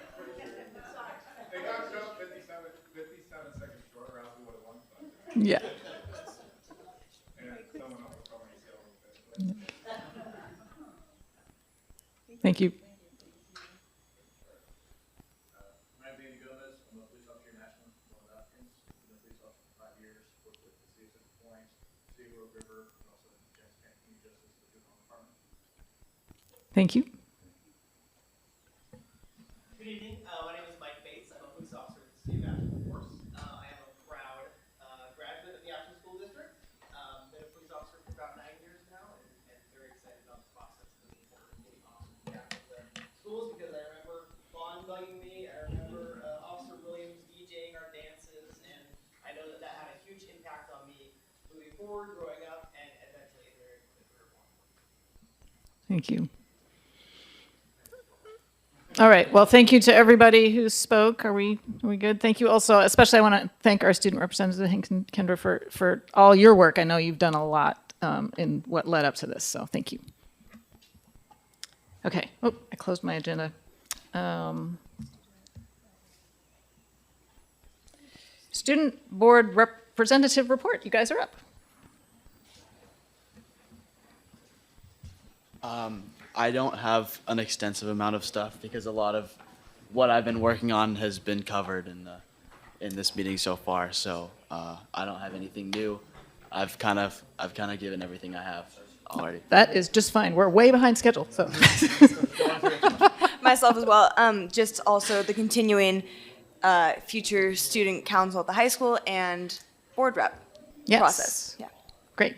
Thank you. Okay, so do you guys have a separate student report or, okay, so you can go ahead with that. Yeah, so we had an eventful month at AHS, and we had a lot of successful students. I'll try to get to them all, but I don't know if I know there's a lot of stuff going on. I can't guarantee I got every single thing. But tomorrow night we have Grids Pageant, which is a really fun event with our students performing, and it's a fundraiser, so it'd be really great if everyone could come out and support. As mentioned, we had our staff first student basketball game on Tuesday that the students did win. We had the Brain Bowl team is competing in the finals this Saturday, the 13th. They earned their spot a couple weeks back, I believe. And upcoming, we have a Clash on the Quad, which is where we have multiple student bands performing on our AHS quad. That'll be happening April 26th, and it's a really good, fun time every year. We had our spring formal dance at SOU last Saturday. It was a lot of fun for everyone there. And one thing I really want to emphasize is we had our state testing recently, and we had a lot of trouble with that last year. It's like with participation, but from students. And I really want to give a shout out to our administration for emphasizing how important it is, because I noticed there's a big change in the mentality of the students this year, and I hope it's reflected in the scores, because it really seemed like now it's the exception, not the rule of someone trying on the state test, of someone not trying on student testing, excuse me. And there's been good incentives, and there's been some staff parking spots opened up. So So I think it'll the scores will come out a little bit better, hopefully. And other things, we have our Careers in Gear field trip coming up for all students, and it's a great way for our students to see possible employers or education opportunities. As we mentioned, also DECA is preparing to go to nationals in Anaheim, so that should be really fun and a great opportunity for them. And our theater won honor troop at the state competition in Salem, and I was not able to find the math team specific what they placed, but I know they did very well at their competition. Second. Thank you. Yes, there you go. That's all I have. Thank you.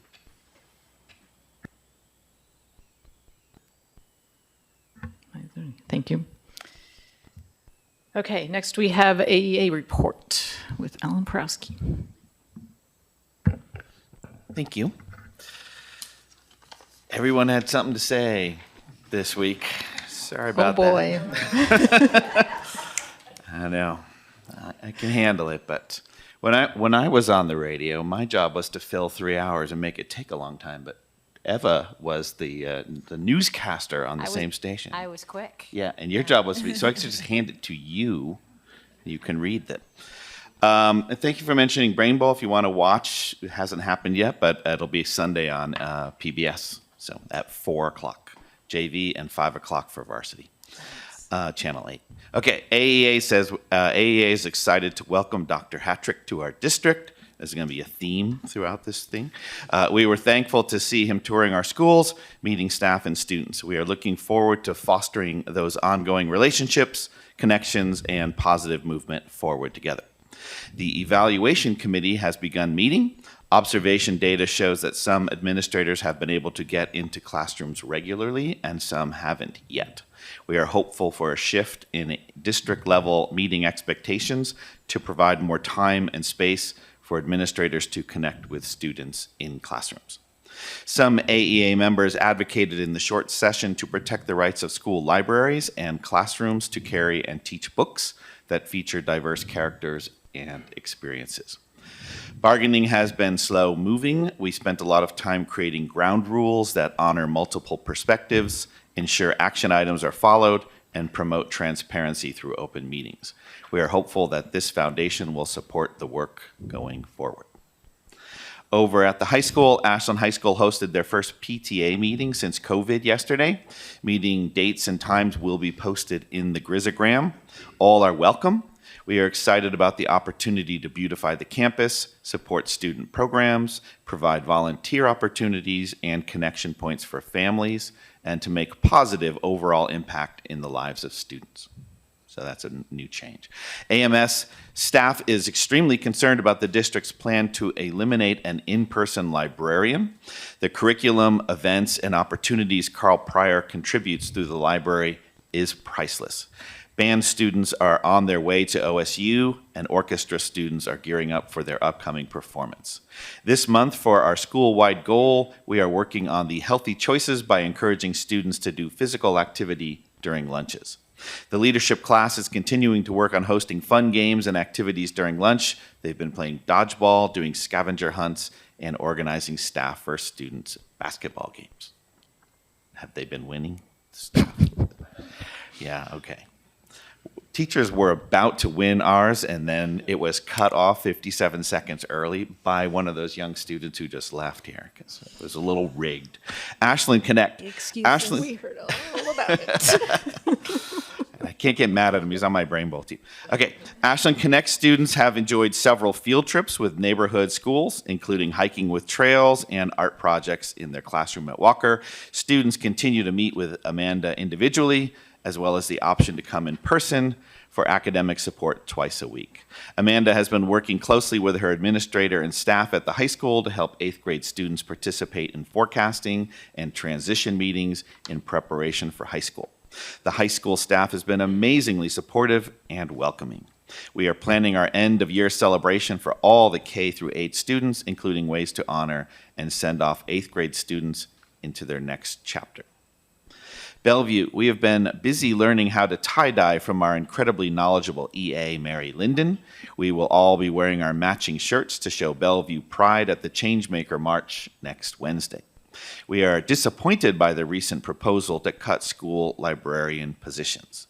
The support that librarians offer our students at all levels is invaluable to their progress in becoming critical thinkers in our ever-changing world. We hope that the district will consider a different avenue to make up the deficit for next school year. Hellman celebrated Spirit Week before spring break with fun outfits and themes. We had a nice turnout at our science fair with lots of creative STEM projects. Our spring music performance was held on Friday before spring break, and Amy led the school in a beautiful performance as always. Mr. Bryan led an awesome Title I funded math night. Hellman Dragons head up to Portland this weekend to compete in the state OBOB competition. We are looking forward to our annual Changemaker Assembly and March at HS on April 17th. The last session of Strong Girls, Strong Women is about to begin with a focus on female entrepreneurship and field trips into the community. Planning is underway for Hellman's annual Mayfair on May 5th. All are welcome to this fun, family-friendly fundraiser. 3rd through 5th grades are getting ready to embark on state and district testing, and staff was excited to meet Mr. Hattrick, and they look forward to seeing more of him in their classrooms in the fall. Walker. Students and staff are enjoying the nice weather at recess, are using our beautiful courtyard during lunches, and are hoping to break ground on our new garden before the end of the school year. As well, 4th and 5th grade students are gearing up for their biking unit. The whole school really enjoyed the Disability Dreams and Awareness Assembly and the Q&A sessions. Students have been engaging in lots of art projects to prepare for Da Vinci Night, where our community will gather for desserts, math games, and art exhibits. Staff are worried about how the budget will impact roles and responsibilities, with concerns about increased responsibilities for the same amount of pay. We are looking forward to collaborating with Dr. Hattrick. And finally, Willow Wind students have been getting off campus and exploring the community. Kindergarten visited the AHS woodworking class, and they got a course in building small planters for succulent starts, while grades 1 through 3 will be visiting their senior pen pals in Medford next week. Grades 4 and 5 attended a Friday afternoon SOU softball game, whereby the Raiders played Providence, Montana. Students in grades 6 through 8 strolled over to the Growers Market on Tuesday and enjoyed lunch at the new ScienceWorks location, the first of many such visits to happen in the next 2 months. All classes are preparing for the Changemaker March next week, and students are very excited to join other schools for this event. Planning is also underway for our annual May Day event, where 8th graders will lead the celebration with a maypole dance. Spring crafts and outdoor games round out the afternoon, which is always attended by families. And welcome, Dr. Hattrick. We look forward to having you join us. I just want to Thank point, you, Alan. Alan, that I was worried when you said at Willow Wind students were getting out to explore their community that it was a euphemism for kids ditching school. So I was glad to hear about the... All right, thank you, Alan. Next, we have OSCA report. Stephen Essick. So I actually don't have a lot to report. I didn't hear from a lot of people, but I think it was because of the spring break. But OSCA Chapter 42, our bargaining is going to continue next Tuesday, 4/16/24. Members in the community can follow along with open bargaining and see updates by navigating to the district website and clicking the OSCA bargaining updates button. We still have a lot of articles to work through and look forward to continued negotiations. Members and classified staff should expect a more thorough summary of bargaining activities from the OSCA board or our executive board next week. OSCA Chapter 42's election is kicking off, and nominations for delegates to represent our chapter at our state conference. Those nominations are open. And then we also have some executive board officer positions that are opening up. So this year we have nominations open for our president, treasurer, and school board representative. Those are full terms. And we have nominations open for our secretary position, which would finish out a term. Our current secretary is going to be leaving us, and we're so thankful to have Inencio Monjes on our team. and we hope he has a great time when he moves on. And so members can send in nominations. There's a number of ways to do that. They received that information in our last general meeting, and there was also an email. May 7th, we're going to be holding an in-person general meeting with food and refreshments to finish that that election and vote for all of the nominations. So we're excited for democracy at work and look forward to those election results. Next month, May 6th through May 10th, is Teacher Appreciation Week, which we all look forward to and are excited to celebrate our teachers and our colleagues at AEA. For our site roundup, like I said, I think a lot of people were still coming off of the spring break, but I got Ashland High School site roundup. They had a great spring formal dance last week, hosted by the National Honor Society after it was postponed due to snow. I was really worried that we had to refund a lot of tickets. We didn't end up having to do too many, so which is great because that is all money that goes to National Honor Society for their scholarships and to fund the next year's dance. So the weather was a lot better. We had about 360 students show up to the dance, and thanks to a dedicated group of staff and volunteers, it went off without a hitch. I don't think there was any problems. Then Ashland High School is still without a media specialist librarian, just to kind of bounce off the AMS situation. This year we lost our librarian to another district, so we are still without a librarian. Ashland High School's Rogue News bravely put out a special State of the High School edition this month, which I encourage people to check out. I think it was just a lot of really great journalism from them. Friday, April 19th, AHS Climate Action Club is hosting an Earth Day celebration on campus. That's after school at 3. So anybody in the community is welcome to come out. There's usually some people playing music, some poetry, and then some other vendors that are doing different things. Thursday, April 25th, the Career and Gear Expo. Students mentioned that.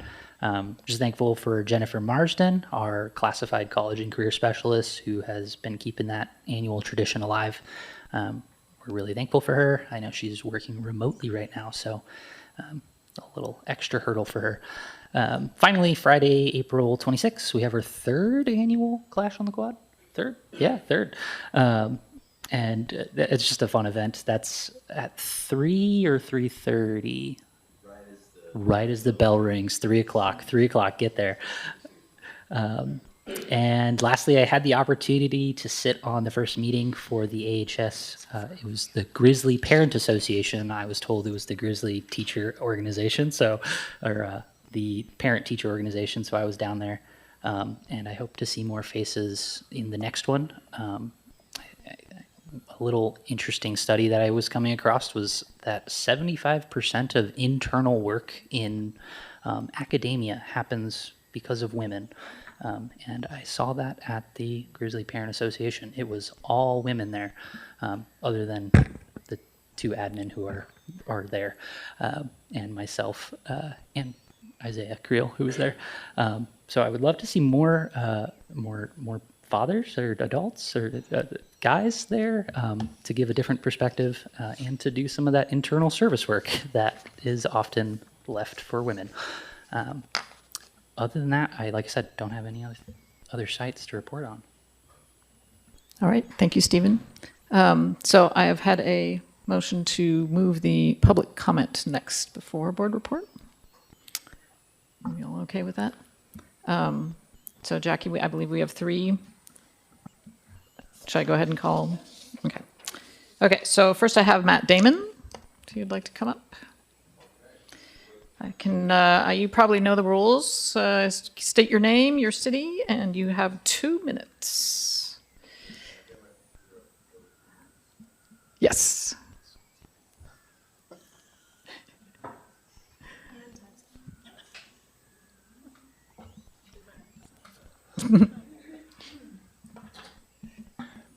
While you're doing that, Samuel I will was be- so excited that we had such a packed board meeting. I was so confident they were going to stay through the whole thing. Oh, yeah.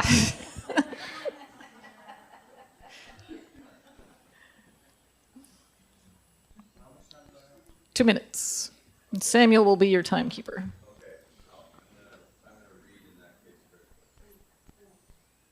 Okay, my name is Matt Damon, and I'm glad to be here with all of you. I know all of you care very deeply about the district, as do I. I've worked in the district for 24 years in various capacities. Over the past 8 years, one of my roles has been to serve as the elementary library media specialist.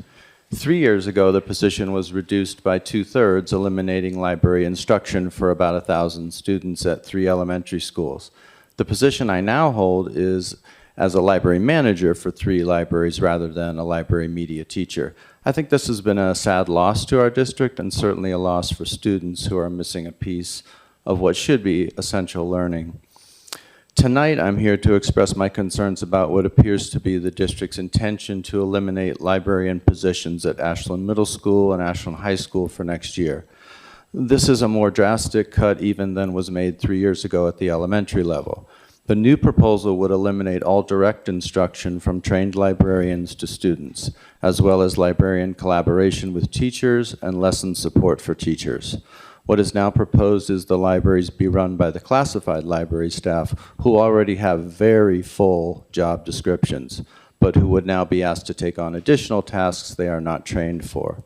The plan is to provide classified library staff with remote support from a librarian contracted out for some consultation hours.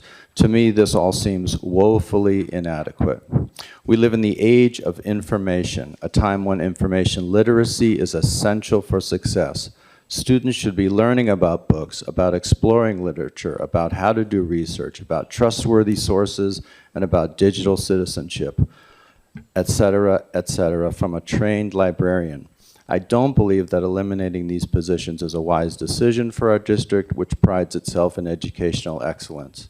I implore district leadership and school board members to retain certified librarian media specialist positions at AHS and AMS. Thank you.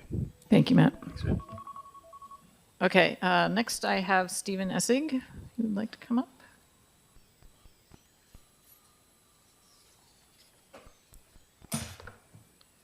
Okay, so we already know who you are, I think. But Yeah, hello, my name is Stephen Essig.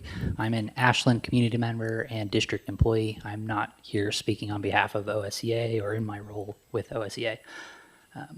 And I'm deeply troubled by the district's priorities. While pushing for armed police presence in schools with high-paying position, they've simultaneously defunded and dismantled our equity, diversity, and inclusion department and are slashing library funds. This move to install police forces on campus contradicts the professed support for the movement for Black Lives, and the ongoing cuts to library services neglects crucial issues like media literacy and declining reading levels across the nation and Oregon, and we saw SBAC scores last board meeting. It's a disservice to our community to push such an unimaginative and uninspired approach and then command the most privileged students, groups of students, to push this effort and bring it to the board without a comprehensive survey from all students. In a year marked by losses, budget cuts, collapsing ceilings, dwindling counseling and library services, it's disheartening to see these responses to economic anxiety and mental health struggles veer towards further criminalization and increased policing, presenting officers as informal counselors instead of addressing root problems and moving towards truly transformative and restorative practices. Thank you. Thank you, Stephen. Next, I have Isaiah Creel.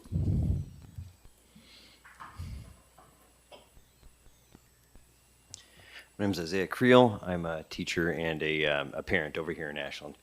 I am okay after that basketball game. It wasn't a flop.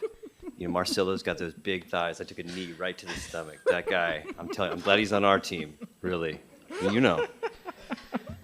It wasn't a flop. Look, I'm gonna say, this is, my 2 minutes hasn't started yet, has it? You might need a sportsmanship policy. Is this a two? Where's the, okay, all right. All right. No personal comments. Okay, all You right. get 15 extra seconds, just Okay, to be clear. all right. I just want to take an opportunity to remind us all that cops are not teachers.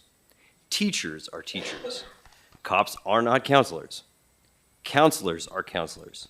Now, I understand that the city is going to pay for the police officer's salary, and that's fantastic. But if the city wants a teacher, they should give us money to hire more teachers. If the city wants more counselors, they should give us money to hire more counselors. Calling a cop a teacher cheapens my profession.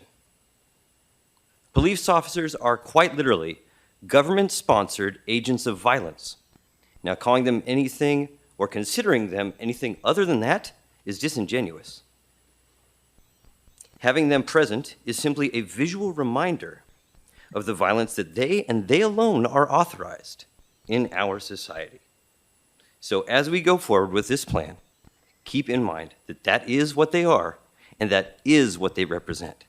Regardless of how they are at Cornhole, they are the government-sponsored agents of violence. Thank you. Ann Gaffney.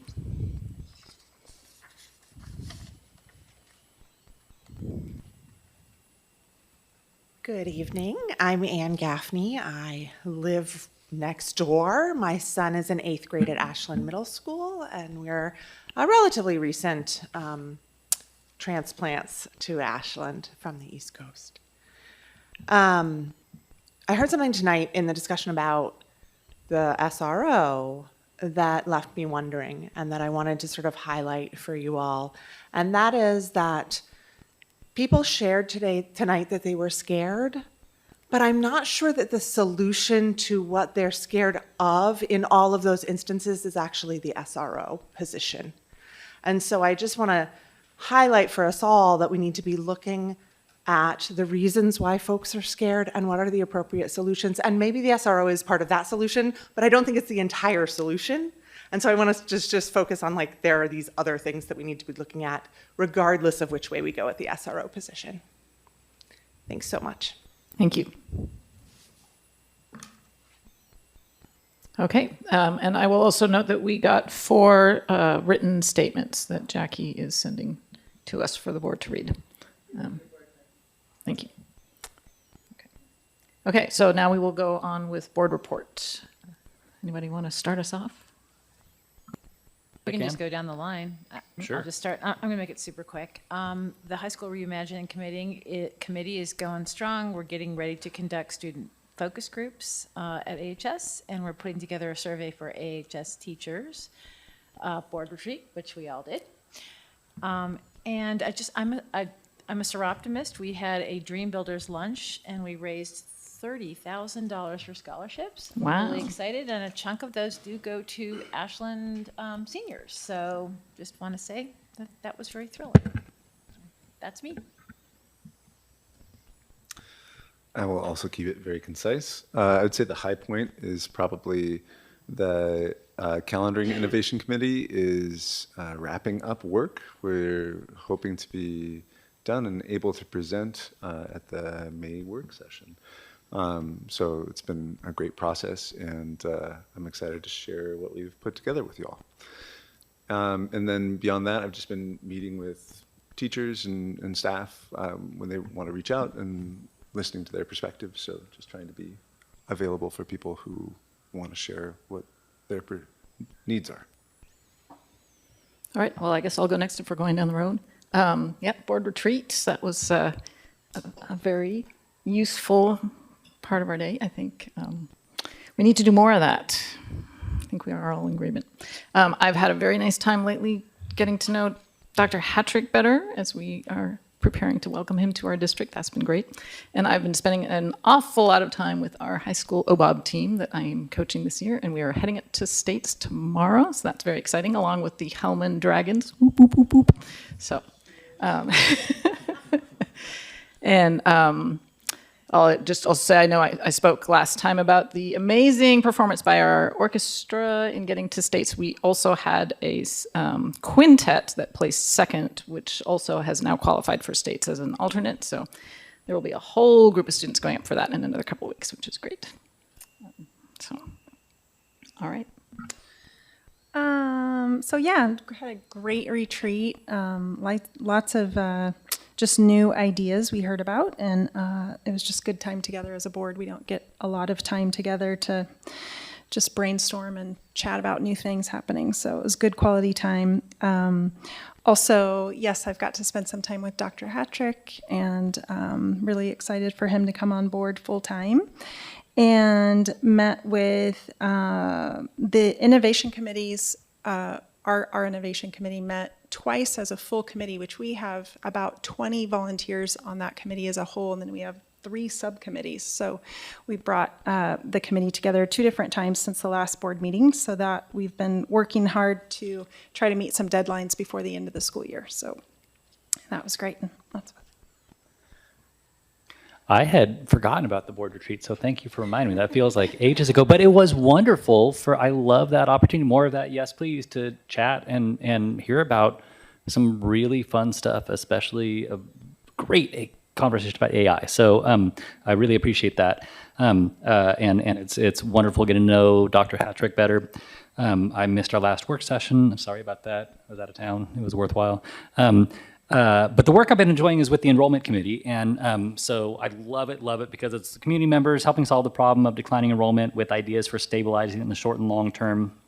It's important we know because, number one, it contributes to a vibrant community, but also when we keep hearing about budget problems and budget things that are ongoing, that is one of the major contributors to ongoing budget health. So we can't keep scaling schools down proportionally when we lose students. So stabilizing that is really important. And I'm really glad the committee has ideas for short and long-term ways to do that. I'm super encouraged by that. And my little part of that has been really helping us, and I'm excited about over the next couple of weeks, learning from the families that live in the district that are not enrolled, and the opportunity to re-engage folks that we lost during COVID, but also to learn from them so we can inform our programs moving forward. So it's been really great work. Thank you. All right, thank you, Dan. So now we have our little extra agenda item, which Jill will be presenting. great. I'm going to mostly read this, but this is a last-minute agenda item on the long-term use of district land. About 2 years ago, Eva Skuratovich and Sabrina Prudhomme created 3 board-directed innovation committees. One of those committees was entitled Increasing Enrollment. I led that committee, and it is made up of about 20 volunteers from different aspects of our community. One of the subcommittees in that group focused on a report that revealed the increasing lack of affordable housing for young families. Equipped with research from Eco Northwest that revealed for every 2 units of Snowberry Brook townhomes, we had 1 student. That's compared with 1 student for every 4 single-family residences in Ashland and 1 student for every 7 apartment units. So with the governor of Oregon declaring a housing emergency, the Housing Subcommittee for Increasing Enrollment knew we were on the right track. So after a land use analysis and working in conjunction with Steve Mitzel, our Executive Director of Operations, we determined the land located on the corner of Mountain on East Main would be the best property to pursue attainable housing for families, teachers, and staff. The district supported this idea as long as the committee did 3 things: avoided the use of district staff time or district money, the promise to get market value for the property, and the avoidance of Ashland School District being property managers. So knowing that accomplishing the goal of housing on district property would require tremendous time, money, resources, and community buy-in, the committee decided to set up a nonprofit to manage the process. That nonprofit, named Sunstone Housing Collaborative, has since been doing the work of research, raising funds, collaborating with area partners, and getting ready to administer the RFP for potential partners. 2 board members, myself and Dan Ruby, were intentionally placed on the board of Sunstone to ensure the goals of this board and the district were met with this project and to ensure oversight and accountability. We are happy to report that the next step in the process will be the formal master service agreement between Sunstone and Ashland School District, and then the release of the RFP. After a 60-day period of review of proposals, Sunstone will present to the Board of Directors the best options according to the RFP requirements. Those requirements include, but are not limited to, housing for 80% average median income and below, and housing for 80% to 120%, also known as the missing middle. This will also include a community building and supportive services that create a welcoming atmosphere and cohesive feel for this community housing project. Some portions of these homes will be available for teachers and staff. As the RFP is released, Sunstone will be engaging the community to educate our neighbors about the upcoming process. We encourage your feedback and comments as we progress through this community endeavor. I would personally like to acknowledge the tremendous work of so many folks on this increasing enrollment committee, including Jackie Shad, who's just spearheaded many housing projects of her own, as with her work at Access, Steve Mitzel for his passion for this work, and Krista Palmer, who is the executive director of Sunstone, and just a jewel of a human. So our district has about 6% less households with children than Jackson County or the state of Oregon. That's roughly the size of one elementary school. So this board's tremendous willingness to do what is right for our community by not shying away from something that many before me have tried to move forward speaks volumes about the people who sit up here. We all understand the challenges that housing insecurity and vulnerability do to how our children learn. Providing one more avenue for families to attain affordable housing and providing the district with an opportunity to retain and attract staff that find it hard to locate housing will help Ashland School District increase enrollment and help to solve not only an Ashland School District problem, but a community one. Thank you. Thank you, Jill. Okay, then we move on to superintendent report. All right. Well, Give us the good news. I have about 45 minutes, right? Just want to thank the board for all of the wonderful things in your reports and also the piece on the land. I think that has a real opportunity to be a huge win-win for the district and the community overall, so I'm excited about that. I just had a couple of things to share today. You know, we try to celebrate and show gratitude for all of our school staff because we have some truly amazing educators, whether it's a classified bus driver or principal or whomever. But I wanted to bring forward that the week of May 8th through May 12th is a special week in that we're showing teacher appreciation. And so in honor of that, we've drafted what do you call this thing, Jackie? What she said, proclamation. So I will read it. You know, when I think of proclamations, I think of the Wizard of Oz and the Munchkin mayor who did a proclamation. So I'm going to do my best approximation of his proclamation. Ashland School District Teacher Appreciation Week, May 8th through 12th. Whereas teachers are superheroes who don't wear capes but wield whiteboard markers with unmatched skill. And whereas teachers gracefully navigate the jungle of wildly diverse backgrounds and individual needs, making Indiana Jones look like a homebody. And whereas our nation's future is basically in the hands of these brave souls who dare to teach the Pythagorean theorem and the importance of Shakespeare in a world dominated by emojis and TikTok. And whereas teachers perform the miraculous feats for preparing lessons, grading papers, and somehow finding the time to console heartbroken teenagers and arbitrate disputes over who was the coolest dinosaur in prehistoric times, all on what they can only be described as an Olympian lack of sleep. And whereas our community realizes that without teachers, our future would be as bleak as a world without Netflix. Thus, we stand in awe and support of our educators who tackle the noble art of teaching.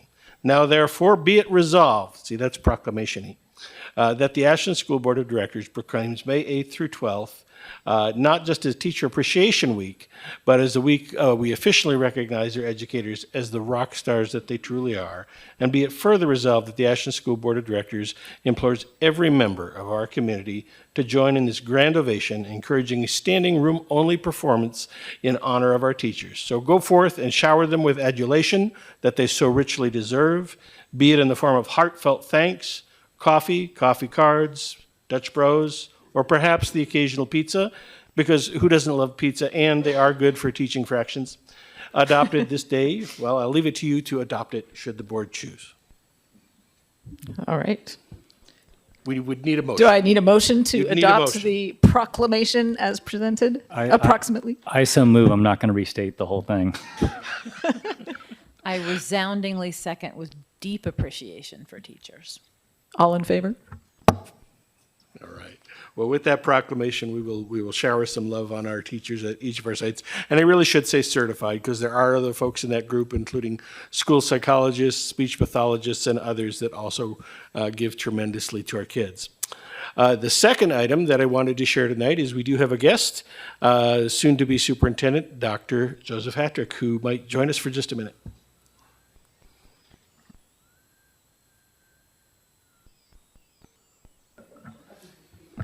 All right, good evening, everybody. Apologies to staff that are in the room because parts of this will be a little bit repetitive. But thank you for the opportunity to present. I wanted to present this evening for a few reasons. As your next superintendent, I think it's important to keep you informed on activities that I'm doing as I prepare to assume the position on July 1st. So I'm going to cover a lot of transitional activities. So tonight I'm going to first provide a recap of my last visit to Ashland. Next, I'll give a little information about my current visit. And then finally, I'm going to outline opportunities for engagement for future visits. My partner and I arrived in Ashland on March 14th. That was the first visit following the meeting that you hired me, so thank you. For what turned out to be a whirlwind tour, beginning with attendance at last month's regular board meeting, Friday, March 15th. Actually, on Friday, no, that was the 14th. And then Friday, March 15th, Samuel acted as a tour guide, which provided me the opportunity to see all district facilities, which was wonderful. While I was hoping to meet all staff and students, it simply was not realistic. But I plan to continue to visit all of the schools and make attempts to meet staff, parents, students, and community members throughout the spring. And of course, once I begin the superintendent position in July. That Friday was action-packed, and I'd like to highlight a few of the things that I was incredibly appreciative of during that visit. So first, thank you to all of the staff and building leaders with whom I had the opportunity to interact. Everybody gave me such a warm welcome. A special thanks to my student tour guides who did an outstanding job at Trails and AHS. Thank you also to the high school staff and students who greeted me with everything I could possibly need to show my Ashland High School pride. I have already been wearing my shirt and jackets proudly. I'll put my license plate cover on once I move down here. I'm gonna wait. Thank you also to the staff and students at Hellman who greeted me with a massive welcome basket and a banner welcoming me to Hellman. Thank you also to the high school culinary class for allowing me to pop in and taste test some pretty incredible Italian cooking.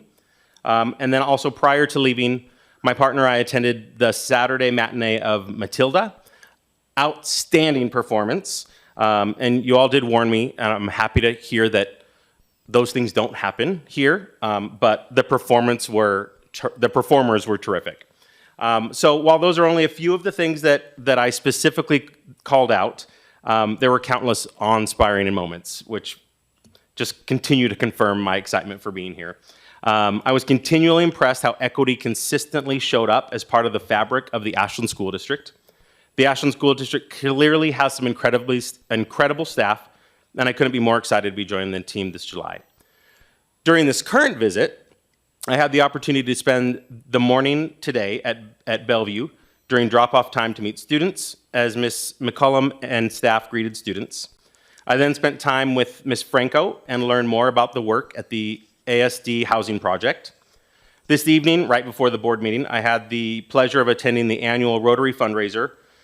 Tomorrow, I will have district office meetings for transition planning with Samuel and Erica, elementary principals meeting with IT staff, attend the Ashland School Foundation's fundraising event at Food Co-op Friday, at 4 o'clock. So please, community members, show up, Food Co-op, 4 o'clock to 7, I think. And meetings with individual board members. And then finally, we're hoping to find a place to live within the next few weeks and are planning trips every 3 weeks from this point on until we move. We'll be moving in mid-June. I've received feedback that because of the confidential superintendent search process, which was a great process, constituents would like to get to know me better, and I share in the desire to get to know the community better. Therefore, in the coming days, there will be a page on the district's website to meet the superintendent. Included in that page will be upcoming events, which I hope you will consider attending so that I can get to know this community. It's no surprise that I'm new to this community, and I know that change can be exciting to some, but also a cause for fear and anxiety for others. I think it's important to recognize and honor that. So my plan is not to come in and make huge sweeping changes right away. Or, you know, I should clarify. Right away makes people think like, oh, I'm gonna wait a week. No, we're gonna wait. Great, I've lost my spot. I'm just gonna, okay, hang on. Right away, right away. See, I didn't write right away, everybody. Sweeping changes. I've completely lost my spot. I'm just gonna move the next paragraph. As I finalize my remarks for this evening, I want to end with a moment of gratitude. I am so very appreciative of the warm welcome I've received from the Ashland community and the Ashland School District after hearing of my selection. It's been like nothing I've experienced before, and I truly thank this community, this board, and the staff. I'm particularly excited about my new venture because as we make the move to Ashland, my first priority will be to meet the community, which includes staff, students, parents, and community members, and to build relationships with all, as I believe that relationships are at the heart of our work.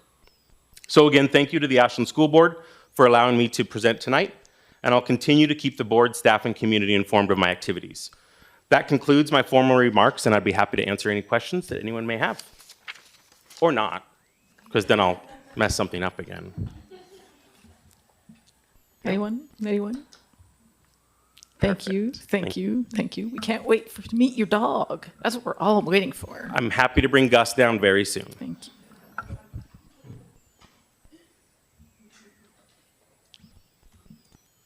Okay, I think we are up to bond report.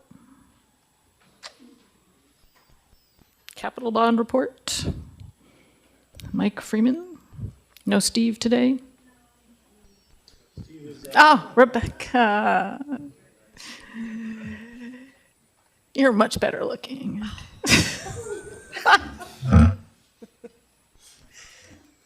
Sorry. We're all lovely humans. I'm kidding. Okay, I'm not kidding. I'm not kidding. Wait a minute.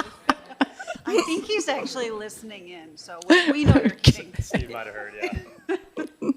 All right, so bond work for the month of March is what we'll be reporting out on.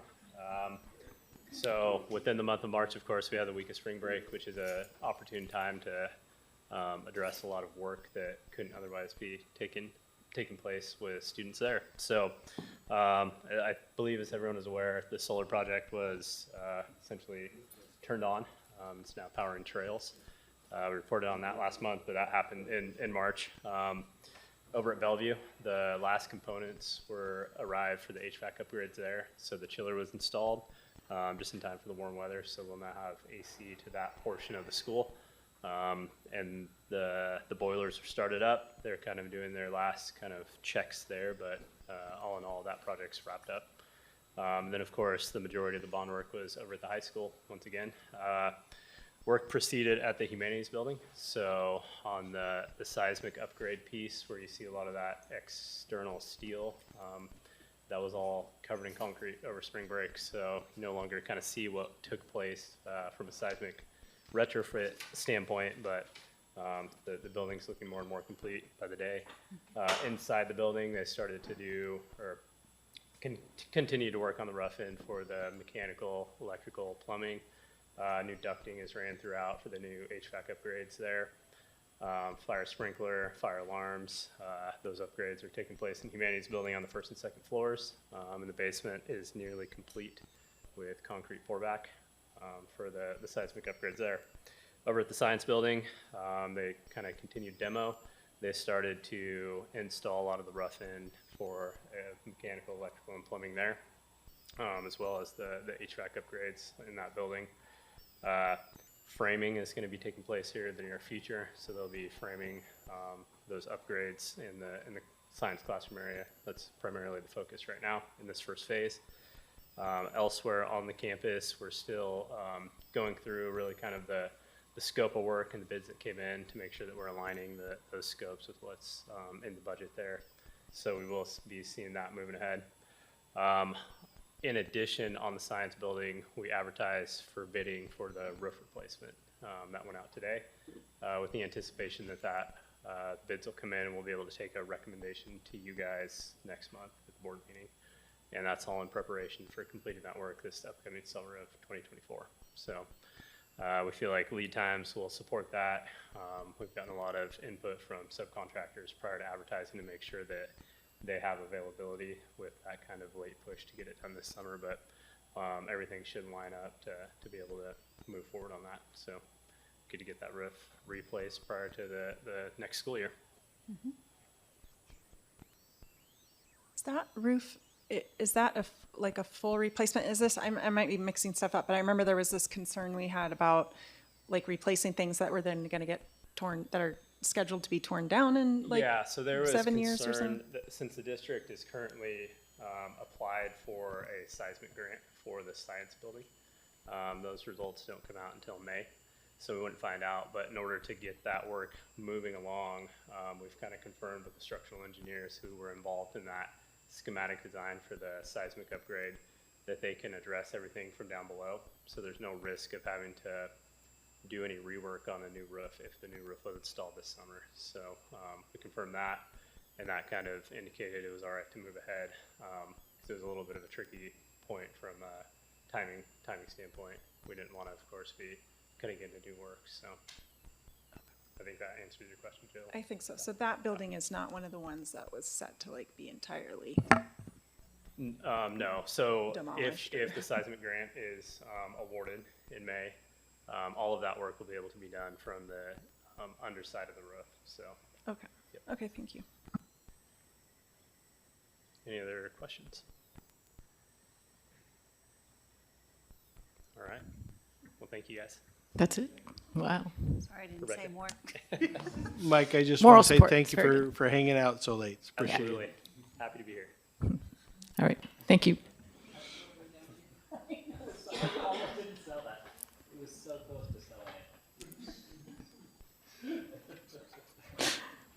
All right, we're getting back on track. So our final agenda item is our finance report, right? You guys don't know, but Rebecca always has this running goal of making sure we finish on time at the very latest. Yes, she is. No pressure, Scott. Yeah.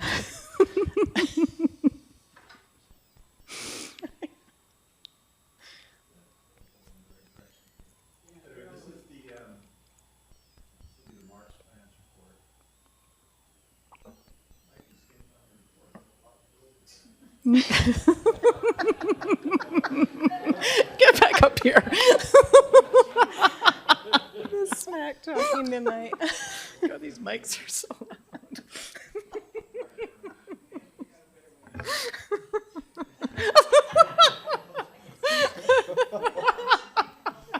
Oh my God. I think we just quit here.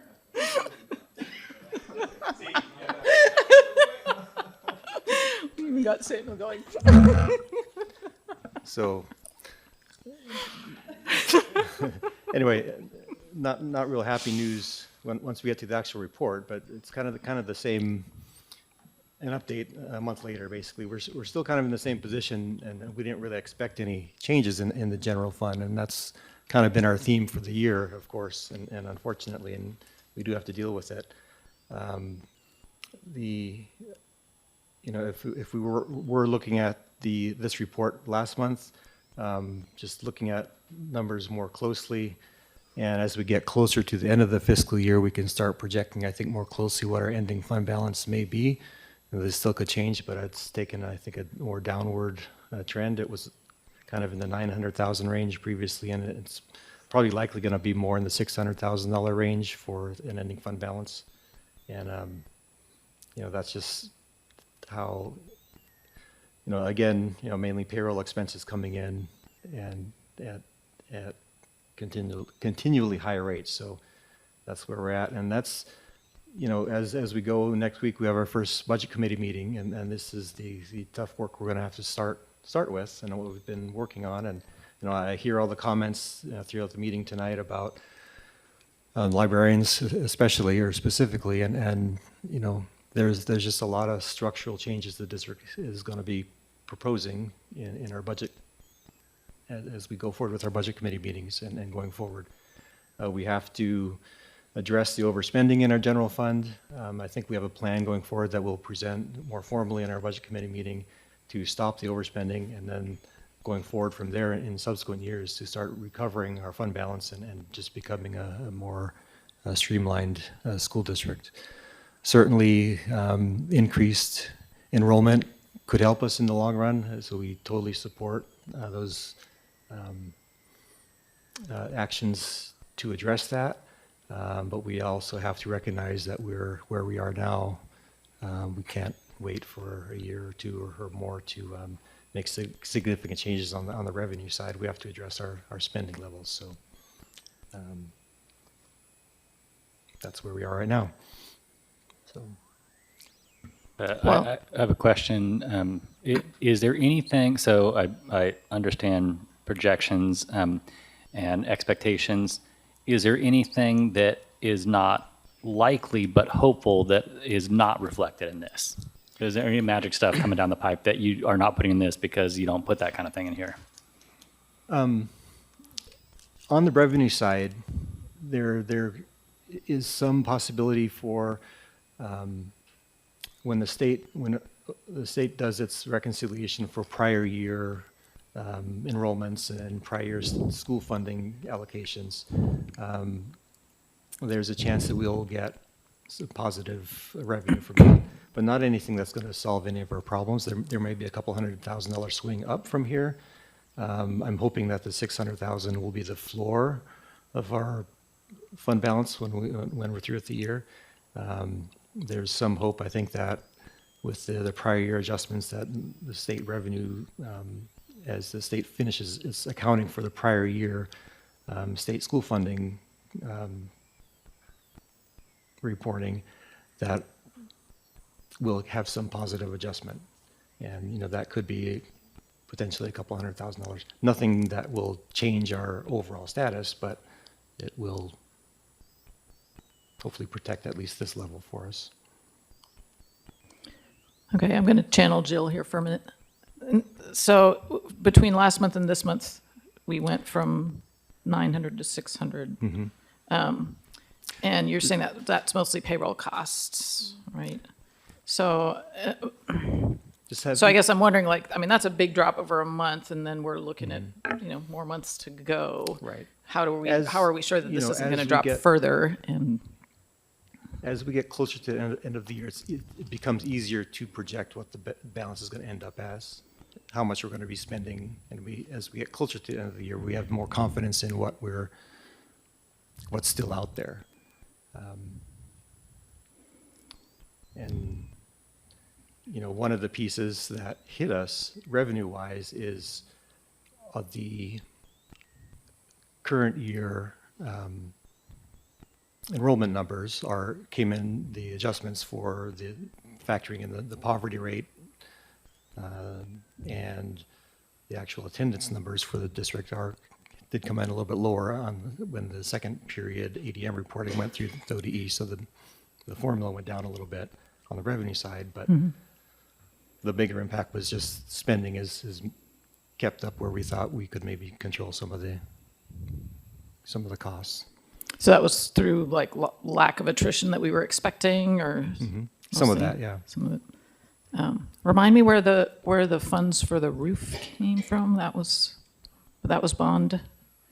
For the science building roof, it will be a bond. For the high school, yeah. Okay. It will be a bond expense, yes. Because where we are in general fund, we don't have funds available to do major capital projects like that. Okay. Thank you. I have a question, and I know I'm still in my first year here, so some of this is still new to me, but it seems like there could be lessons learned from adjusting how we make our projections if we're running into this significant a change in from one month to the next. And I'm by no means a financial expert. And so I'd just like to understand a little bit more clearly where we're forming our projections from and what parts of those are so malleable that we see a significant adjustment from one month to the next. You know, that's a good question. There's a big part of our spending, of course, is in payroll, and a lot of it, the forecasting for the benefits side of payroll, the amount we spend on health insurance and things does vary a little bit from month to month as staff leave potentially. You know, there would be less projecting going forward, and so, yeah, you know, lessons learned, I guess. Maybe trying to rely too much on attrition to blend that into a projection here in this setting. You know, thinking that when you look at past attrition rates that, you know, there's going to be fewer staff in the second half of the year. Well, maybe that's not happening, but those might have been built into a projection from a couple months ago. And so trying to hold on to those expectations too long, I guess, would be one answer. The model as it is right now is based off of data from trends over previous years. And so somewhat, yeah. A similar trajectory that will reduce staff costs. Mm-hmm. Correct.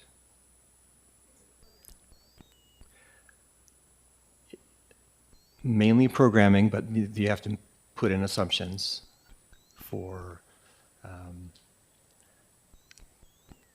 you know, when payroll changes are entered into the system, you know, when I look at these to put out projections, you know, sometimes things aren't up to date. They aren't entered in, you know, as far as staffing who may have resigned or whatever, they might still be in here. And I wasn't reading them quickly enough, I guess. So.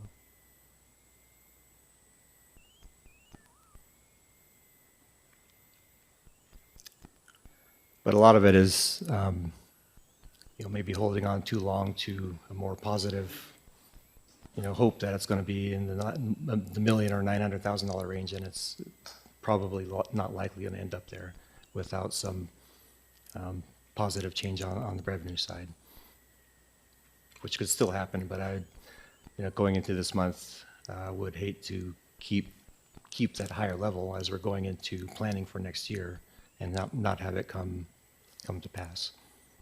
So.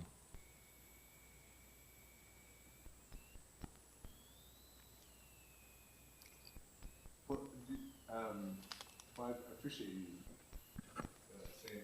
Sorry. There you go. I appreciate you know, that comment about maybe not reading them fast enough. But I just want to make sure that you're getting what you need. Do you Yes. feel like you're getting? Mm-hmm. Okay. Yeah. Because I would certainly like that as a goal, you know, what for our future planning to be able to adjust our models so that we can have a more precise picture of what's coming. And I know there's a lot of factors that change. Right. I know that. And, Mm-hmm. But I also am seeing a trend, and again, I have about a year snapshot here, so of projection not actually meeting up with our results. What actually turns out, yeah. Yeah. Yeah, I agree. It's got to be more accurate. So if there's anything that you do need, then, or that comes up that you need that can help with that, I certainly would support that. That's for sure.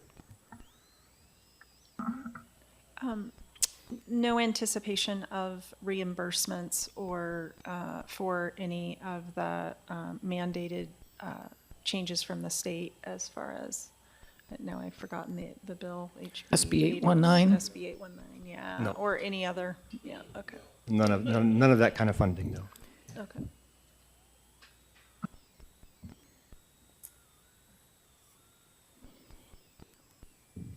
All right, thank you.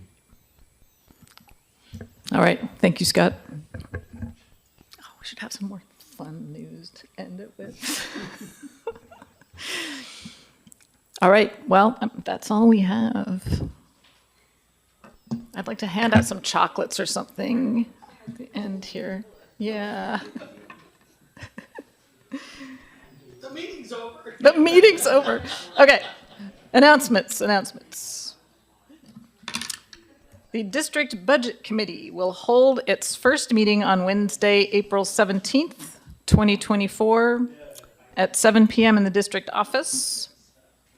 The board will hold a work session on Thursday, April 25th, 2024, at 7 p.m. on Zoom.